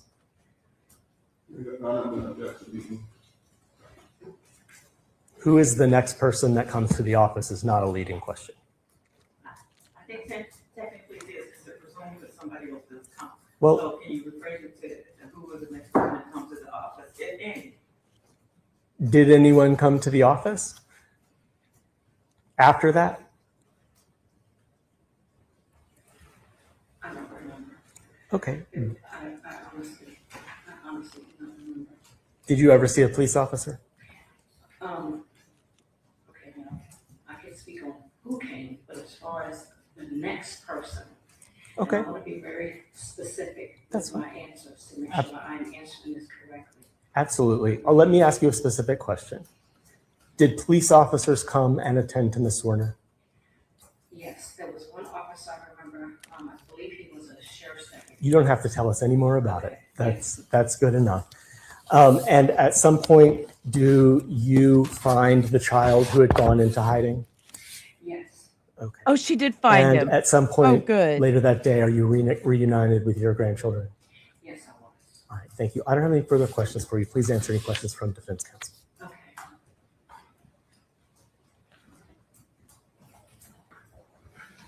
One moment, please. Y'all know I have a problem with glasses. See, I ordered new glasses and they just came in, so they all got their own little bags and everything. So y'all know me and my glasses. I'm the BHB of glasses.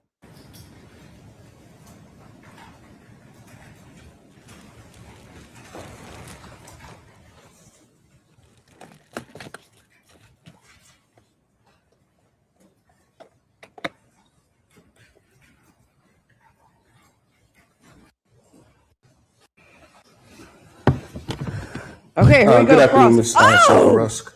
sir, All right. You mentioned that when you were in the back office, away. you heard a teacher or you saw a teacher go into Dr. Parker's office and close the door, correct? And so you don't have any personal knowledge of anything Dr. Parker said or did at that, before that point or after that point, right? Well, I did see Dr. Parker after the police and everyone got there. Understood, yes. She saw her come through the office. Yep. And the principal as well, but in reference to Dr. Parker, no, I didn't see anything. I didn't see her at all until the end. Okay. So you don't know what was going on in the office, right? I don't know. All I know is she closed that door and stood there and watched us. Hold on. You said Hold the on. teacher closed the door. Sir, what do you mean? Hold on. Woo. Going on in the office, right? I don't know. All I know is she closed that door and stood there and watched us. Hold on. The You said teacher. the teacher closed the door. Closed the door. I did not see Dr. Parker at all. Okay. So you don't know what Dr. Parker was doing in her office. You don't know what calls she was making or anything like that, correct? Correct. That is correct. Okay. You don't know what instructions she was giving, anything like that, right? No, I don't. Okay. Ms. Samper-Rusk, is it true that you filed a lawsuit in this courthouse arising from these events on January 6, 2023? Objection, relevance. Oh, Objection. it definitely, Okay. Well, yeah, you come from. okay. It's definitely relevant and it goes toward potential bias, Your Honor. Ooh. Well, whether she filed a lawsuit in the suit or not, I don't understand how that's relevant to whether Dr. Parker committed child neglect. Connection. I think the law allows parties to cross-examine on a witness's interest in the case. If she's filed a lawsuit, she may or may not have an interest in the case. That's proper grounds for cross-examination. So you may proceed. Do you need to repeat the question? Yes. Please repeat the question. Okay. Ms. Samper-Rusk, you filed a lawsuit in this courthouse regarding the events of that day, correct? A lawsuit has not been filed yet. Okay. Have you made any demands of Ms. Dr. Parker or her attorneys? I'm not sure I understand that. Have I made any demands? The lawsuit hadn't been filed yet. I don't understand. I want to make sure I answer. Understand. Correctly. Right. Regarding a potential settlement, or have you made any demands whatsoever of Dr. Parker or her attorneys related to that event, to that day? Dr. Parker already. No. And as far Wait, Dr. Parker already owes $10 million. Ma'am, you can't get blood out of a turnip. Back up. Back up. What the hell is happening? And yeah, Southern, somebody needs to teach this defense man some manners. Goodness gracious. A potential settlement, or have you made any demands whatsoever of Dr. Parker or her attorneys related to that event, to that day? I have not known. And as far as I know, there has not been a lawsuit that has been filed yet. Yet? Okay. Do you know whether one has been drafted? No, I do not know that. Have you retained an attorney? Yes, I have. Okay. And is it your understanding that a lawsuit, whether it's been filed or not, would be against Dr. Parker as a defendant? That is correct. Okay.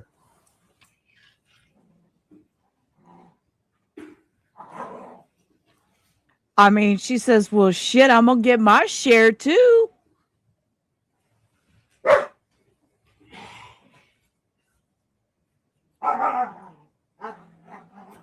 And before you came into that office that afternoon, you have no idea of anything that occurred before that point, correct?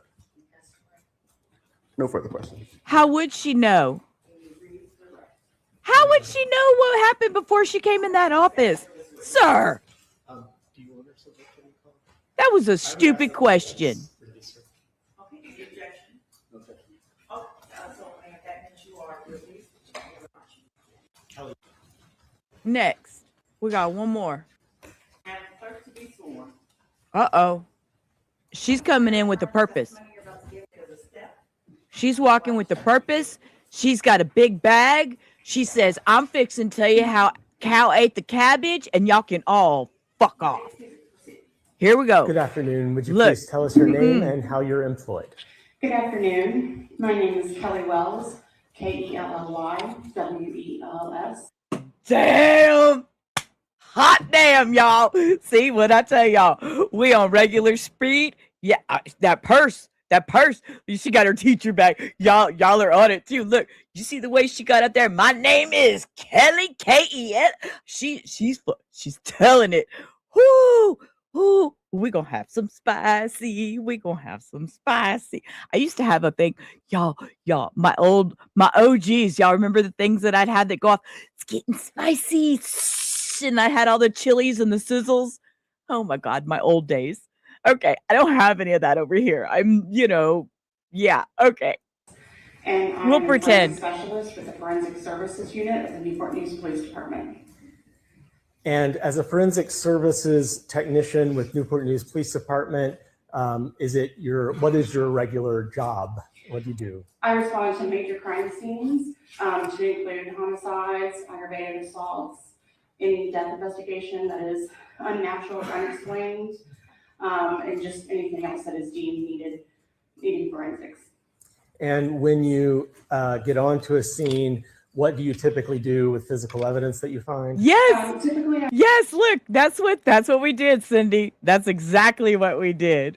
We put all kinds of spicy in the chat. Oh my God. Oh my God. Photographs, and then I identified evidence. Been a while. That I see, and as well as search for additional evidence, and I collect that evidence, and will either usually process it for fingerprints or swab it for DNA, and potentially send it to the lab at a later time, and is secured in our forensic services unit. How long have you been doing forensics work? This is my 21st year.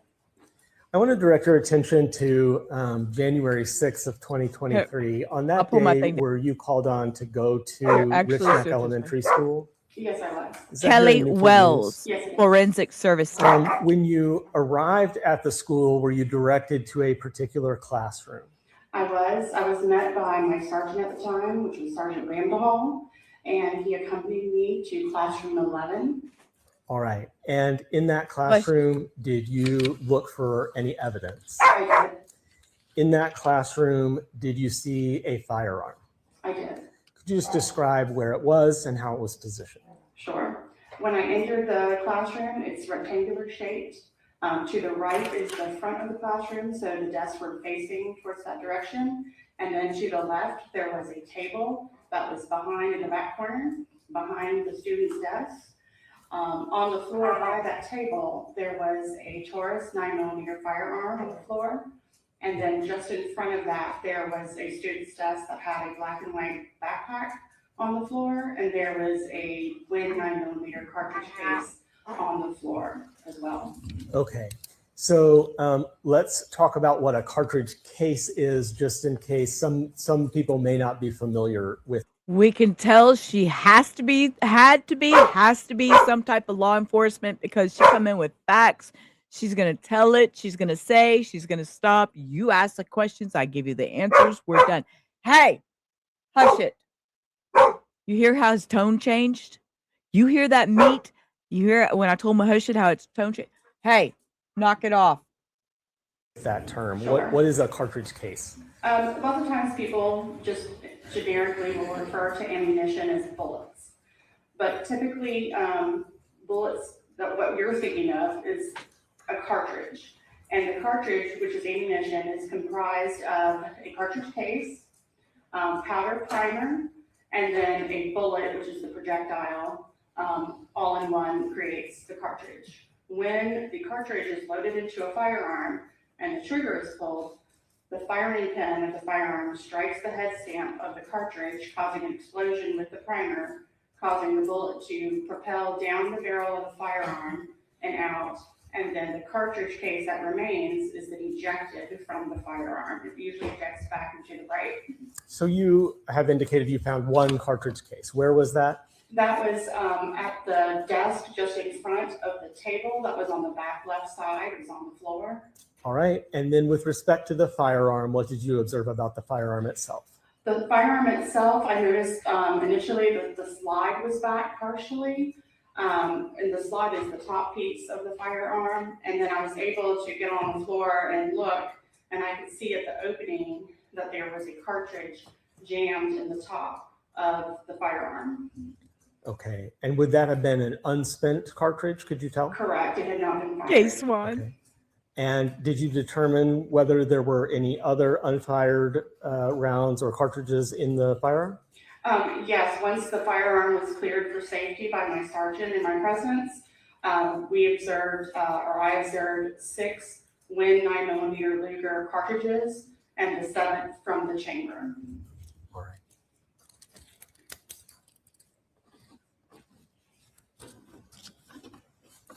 Thank you, Ms. Wells. Please answer any questions from the defense counsel. Sure. Man, slam bam, they're getting them in and out.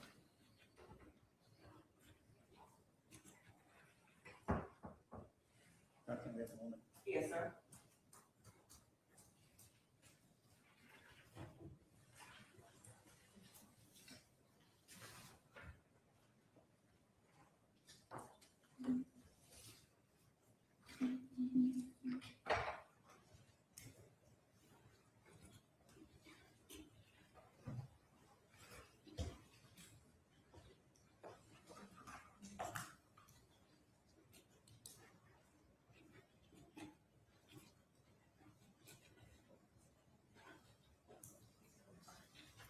Your Honor, we don't have any questions.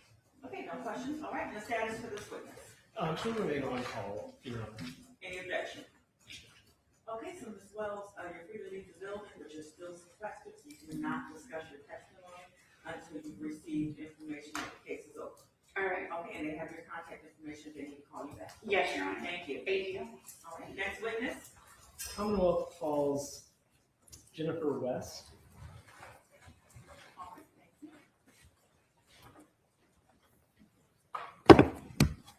Jennifer West. Okay. I'm over here looking for something in the background just real quick. I'm trying to see if I can do something.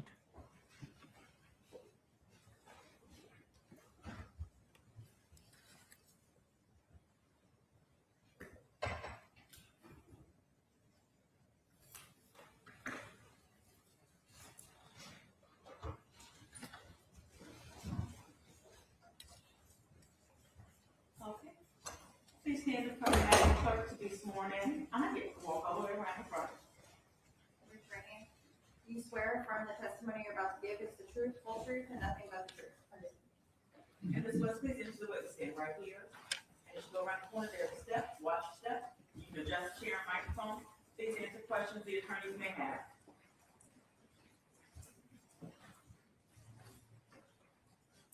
Good afternoon. Hi. Could you please tell us your name? Jennifer West. And Ms. West, how are you employed? I'm a teacher. Now, I want to take you back to January of 2023. Were you a teacher then as well? Yes. What school did you teach at? Rich Neck Elementary. How long have you been a teacher? 23 years. And what grade did you teach at Rich Neck back in January 2023? First grade. Oh, wow. Could you help us understand where, if you know, do you know where Ms. Zwerner? Right. Defense was like, nah, we're dipping on this one too, because nope. Yeah, sorry. I was looking to see if I could redirect and I can't yet. Which classroom was? I have to wait till I get, like, I'm over here. I feel like I'm talking behind a something. I can't redirect until I get my hours in. So anyways, I was just looking. So Across the hall from mine. Okay.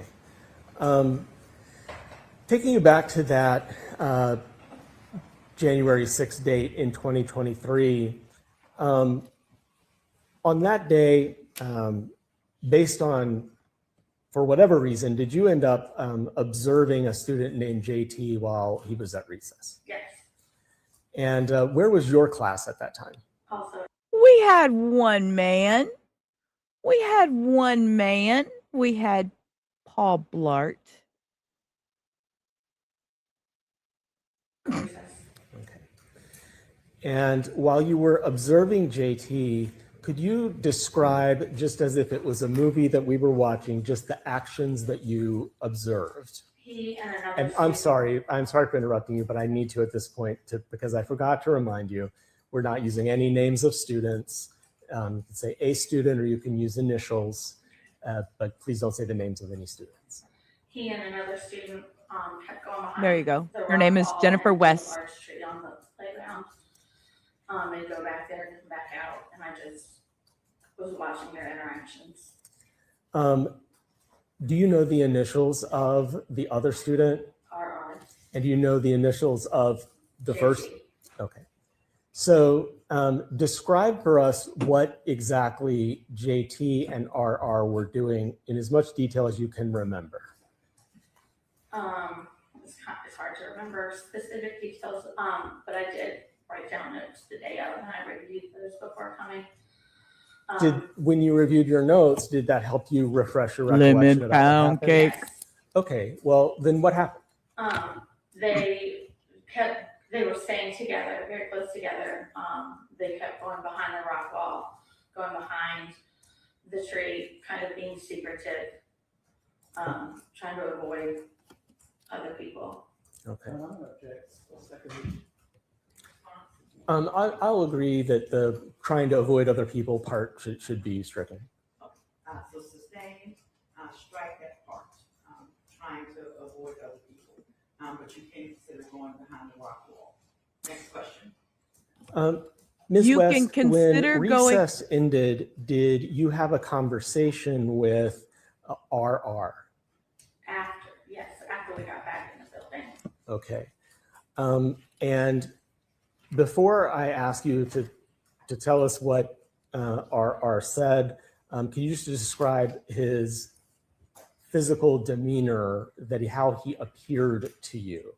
So I asked him to come speak with me to ask him about what we had observed at recess. And before you tell us what he said, I just want to know his demeanor, how he appeared. He was visibly shaken, nervous.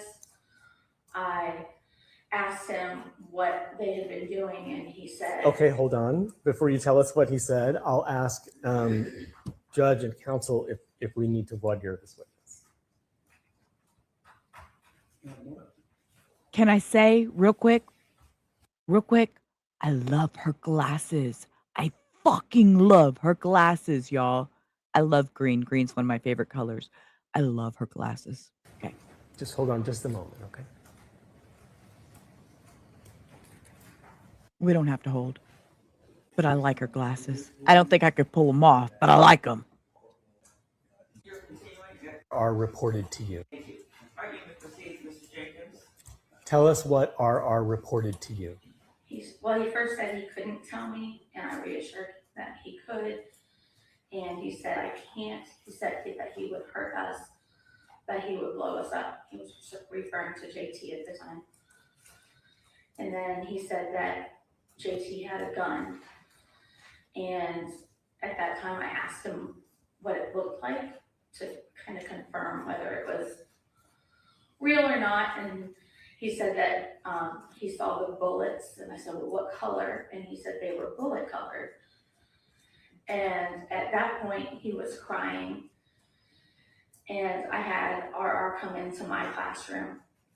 And then once RR was in your classroom, did you place a call? I did. I called the front office And what was the purpose of that call? to report what RR had told me. Okay.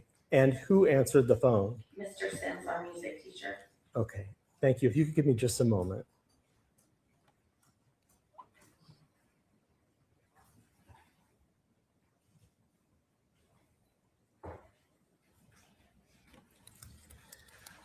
I want to now fast forward a little bit and jump forward. Later in the day, did some students come running into your classroom? Yes, I think it was just before 2 o'clock. Hold on. Can you back up from that for a moment and just walk us through what happened that you observed or heard in the moments before students came into your classroom. I heard a gunshot and I immediately knew what it was. And I went to my classroom door, opened it, and Abby's students came running out, and I ushered them into my classroom. And I could see that Abby was standing. She had just exited her room. And I could tell that her hand was bloody and there was blood on the floor. Once the last student that was on their way out came out, I shut my door and proceeded to lock down, turn off the lights, and settle the students. In as much detail as you remember, can you describe the behaviors that you observed, the demeanor that you observed of the students as they came in? They were terrified. Many of them crying. RR was situated behind me. I was sitting on the floor with the students around me. And he kept repeating, "I told you. I tried to keep you safe. I told you." And I just kept reassuring. There were a few students who were trying to tell me what happened, but I didn't want my class that didn't witness it to hear all of the details. And I just kept reassuring them that we were okay. Were some of the children were crying? Yes. All right.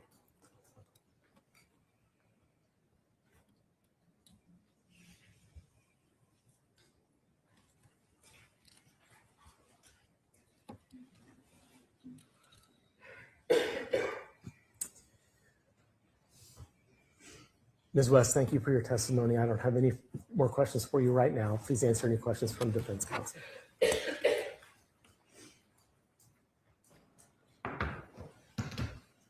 Yes, sir. He better be kind. All right. Good afternoon. How are you? Let me put on my snark. I understand that you're upset, and that's reasonable. That's reasonable. Whose student was RR? Was that your student? No, that was Abby's student. Okay. Did you have a relationship with RR? Or? If you're new here, welcome to the butt pond. Fuck. We're flubbing everything today. Fuck it. Welcome to the duck pond. Thanks for hanging out with us. We carry around minor stress ducks, find your stress whatever reliever, because sometimes shit gets stressful. And thank you all for being here. Yes, the butt pond. Here we go.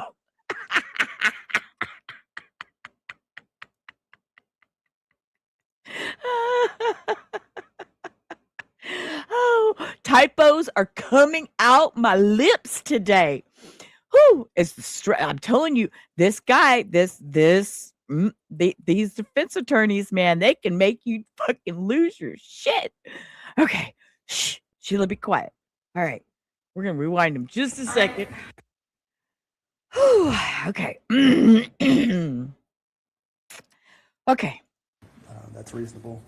It's reasonable. Whose student was RR? Was that your student? No, that was Abby's student. Okay. Did you have a relationship with RR? Or? I try to have relationships with as many students as I can. So yes. Okay. And when you had contact with RR after recess, could you tell us again what prompted that? What I was observing at recess was RR and JT kept going behind the rock wall behind the tree, and I asked him to come tell me what was going on at recess. Okay. Did you during that recess time, did you believe that JT possessed a firearm? I was not convinced until I spoke with RR. Okay. So while the children were out on the recess, you did not feel a sense of danger or imminent harm to the children. Is that correct? I don't really know how to answer that. We were kind of observing. I had been told that Dr. Parker had been made aware. I'm going to object to that statement. Objection to that. If this is a question that he asked, and moreover, just a moment ago, he asked the question, what prompted her to talk to RR? And she's entitled to answer the questions that he asks. And so, again, we don't know what the answer is going to be, and it doesn't make it necessarily admissible. But that is hearsay that she was told. So at this point, we cannot consider that unless it comes in under another exception. Thank you, Your Honor. Next question. Okay. So based on your observations of RR, you weren't convinced that he possessed a firearm. Is that correct? I was convinced they were hiding something. Okay. Had you believed that he possessed a firearm, would you have taken steps to exclude him from the presence of the other students? I'm not sure how to answer that. All right, I'll ask it a different way. If a student possesses a firearm, should you take steps to exclude them from the presence of other students? That's the administrator or security's job. So as a teacher, you don't feel like if a child possesses a gun, you should take steps to ensure the safety of those classrooms? If a child possesses a gun, I rely on people whose job is to check the child. And I'm not talking about checking. I'm talking about protecting the other students. No, she's answering your question, sir. It also could be protection of the other students by not exasperating the situation. Okay, so you're saying if a student possesses a firearm, it's better to leave that student in the presence of other students so the students won't become exasperated? Is that what you're saying? No, I'm saying I would contact security and he's administration, and they will handle the student. Okay, so you're essentially saying it's not your responsibility to protect the students. That's not what I'm saying. That's not. What you're saying is you're going to rely on somebody else to protect the students. Is that correct? Yes, that's the way it's supposed to be. She contacts. Did you have any conversations with Dr. Parker prior to the shooting? Yes. Okay. It was, I don't know that I would call it a conversation. All right, Cindy. It was an interaction that lasted about 5 seconds.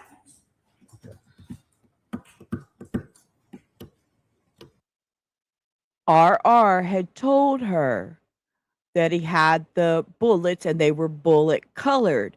So, she didn't know for a fact, but, she did what she did what she was supposed to do. She contacted the people that come in and take care of that. That's not her job. I mean, you just don't go all willy-nilly, start grabbing a kid and going through his shit. You remove the child and then, what if he, yeah, let's go grab him and let him pull it out and just start really firing it off. I mean, let's be realistic. This guy. Did you tell her that you believe that JT possessed a firearm? No, that was prior to my conversation with RR. Okay. Did you possess any means to communicate with the office while you were out on the playground? Based on my notes, there was a walkie-talkie. I personally don't remember having it in my possession at recess. I even can't remember what the protocol was that year because they've changed so much. Sometimes there's one walkie-talkie per grade level. At this time, every teacher has a walkie-talkie, but I do not recall. Right, Southern? Walkie-talkie that day. Exactly. So you don't remember if you had one or if Ms. Zwerner had one? Or... I do not know. Okay. Do you remember if anybody, you or her, tried to make an attempt to contact the office while out on the playground? No. They were observing. She said that. So you didn't observe Dr. Parker's They were watching. She was watching the kids. Anytime. Personally, no. Can I have a moment, Your Honor? Squeeze your duck, squeeze your duck, squeeze your duck, squeeze your duck, squeeze your duck.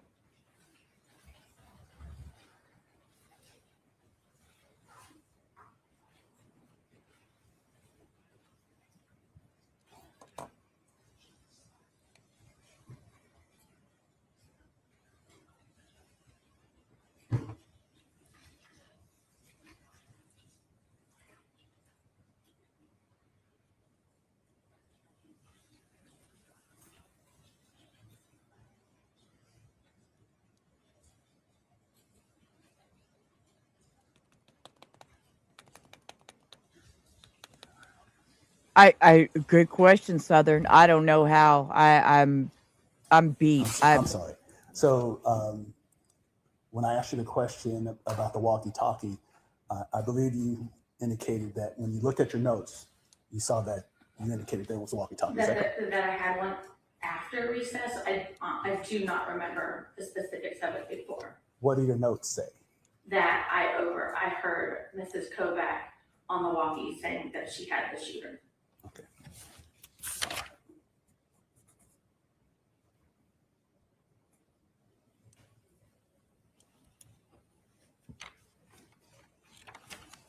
I think so. That's all the questions I have, Your Honor. Thank you, sir. You redirect? Yes, Your Honor.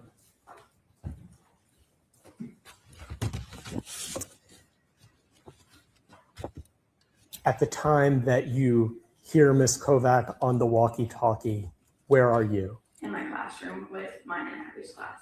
Thank you.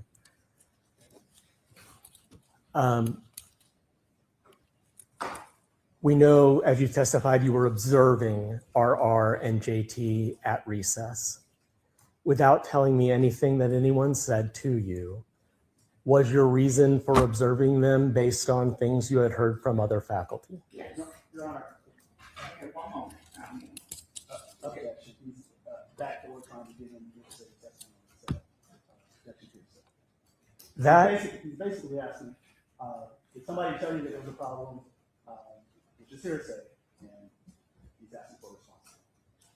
I'm not. I'm asking for her reaction to receiving information. This is exactly the same in 100 cases where we have asked a police officer, did you receive information that caused you to go to such and such address? Okay, but if there was leading in here, because you were leading her to a particular answer. So can you rephrase? I'm going to sustain that objection based on leading. So did you go to recess? Yes. I was later than normal. Okay. Was there a reason that you were observing JT and RR? Yes. Two teachers told me that this is. So Judge, if I don't point the witness to something, we're going to encounter this. So we can't have it both ways. Why can't you say without telling me the reason? Was there a reason? Because the last time I tried to phrase the question that way, it was ruled leading. So I will rephrase the question. Ms. West, without telling me anything that anyone told you, what caused you to observe JT and RR at recess? Okay, that was not a question that I stated would be the permissible question. So she's observing them, and I guess you're trying to list she's observing them based upon a reason. And then what would be the next question? When she says, I'm What observing them based is upon the something reason? somebody said to me, then what would be the next question? That's the whole question. If she says I'm observing him based on what someone said to me, I'm done. That's what I'm trying to get out of her.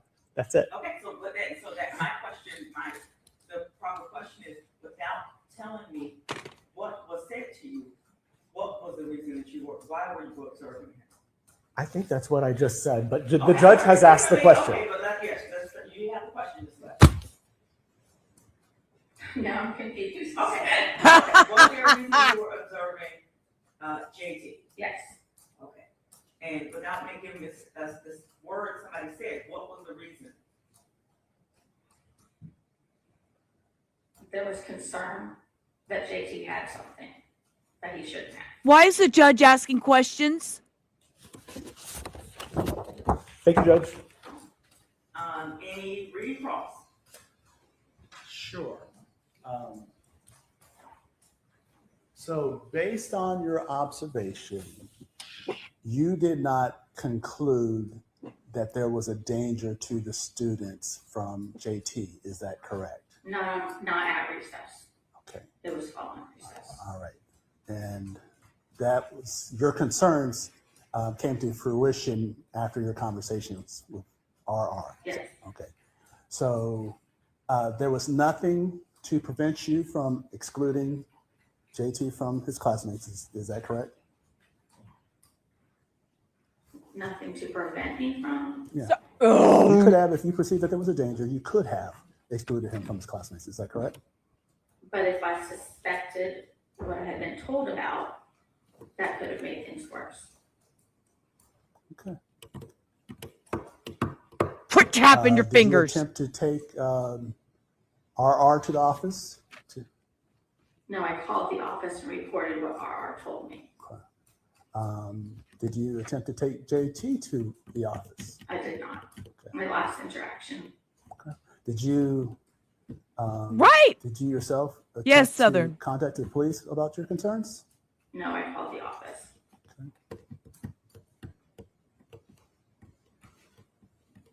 That's all the questions I have. Anything further for this witness? No, Your Honor. And status of Ms. West as the witness? I'd ask that she remain subject to recall, constructively sequestered. Same. Okay. So Ms. West, you are still a witness, you are still sequestered, you may not discuss this case until this trial is over. But you do not have to remain in the building, you do not have to remain in the witness room, you are free to go about your daily life. And if you get a phone call that you need to come back to give further testimony, please come back. All right, thank you, ma'am, you may step in, thank you. All right, next witness. Your Honor, I'm going to ask that we take a break, and there is something that we need to discuss with the court. All right, and it's been about an hour, which is good, wake up, stretch break after lunch. So we'll ask the jurors. Going on dealing with the admissibility of a third. Okay, something happens here and they end the day. I don't know what happened. So, Your Honor, I prefer to go ahead and take up the whole matter at once. So deal with it tomorrow. Yes, sir. Okay, so we'll start at 8:30, not 8 a.m. With that being said, how much time do you think that's going to take? And let's try to do any other motions and objections so we can get rolling. So do I ask the jury to come at 9 or 9:30? I'm going to have our witness that would authenticate that video be here at 8:30. Oh, yes, So sir. we get video. Going on dealing with the admissibility of it at right. We get video. Okay. You want to say 9:30? Yes. We get video. Okay, well, 9:15. Okay. Well, Okay, so we'll resume the judicial proceedings at 8:30 to take up the anticipated objection. I will ask the jurors to report at 9. Usually it still takes about 5 to 10 extra minutes to go from that to actually in the box and ready to go. All right, anything else we need to address today? No, Your Honor, thank you. Okay, and then Chair will let the jurors know that they, Okay, y'all, we have to do it before we go. And, you know, I do need to back up and address this real quick before we leave. You know,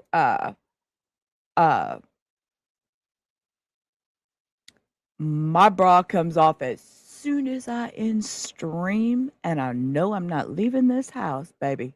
Let me tell you, it ain't nothing to be polished, but I get you. You really wanted that brass polish, right? We'll take it down, let everybody see. See, look, this is what when she said that, I looked up and I seen all these brass pieces, all those brass pieces. I was like, oh, see, massive meant brass, not bras. Because I was like, what the fuck? What are we doing? Okay, real quick, y'all, before we go, y'all know we have to throw this in there, okay? Ready?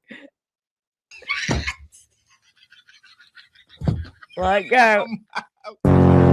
Adams County Sheriff kicked down my door. Then I heard the glass break.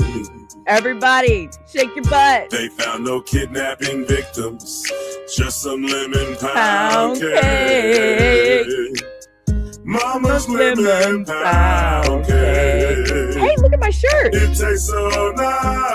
Kind of match. It made the sheriff wanna put down his gun and cut him a slice. He's a Adams County Sheriff. He's hungry and he's big as hell. What?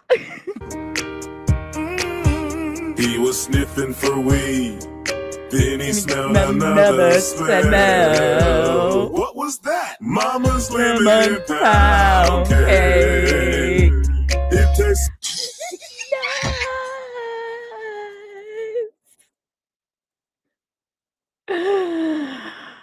All right, y'all. It's been fun. We got 4 hours in. We put that whole 8-hour day of court in 4 hours. So we are the bomb. We are the bomb in the pond. That was fun. And always, before we leave, you'll always know you is smart, you is kind, you is important. I appreciate every one of you for being here. I have it set for tomorrow. 4:30 will be the full day 2, which day 1 was just the voir dire. So today I consider trial day 1 because we had opening. So day 2, I think with what we heard here, we're gonna hear a video or get to see a video. We're gonna get some video. So till then, thank you for hanging with me in the duck pond. Peace. Rubber Ramada out. We'll see y'all later. Have a great night. Bye.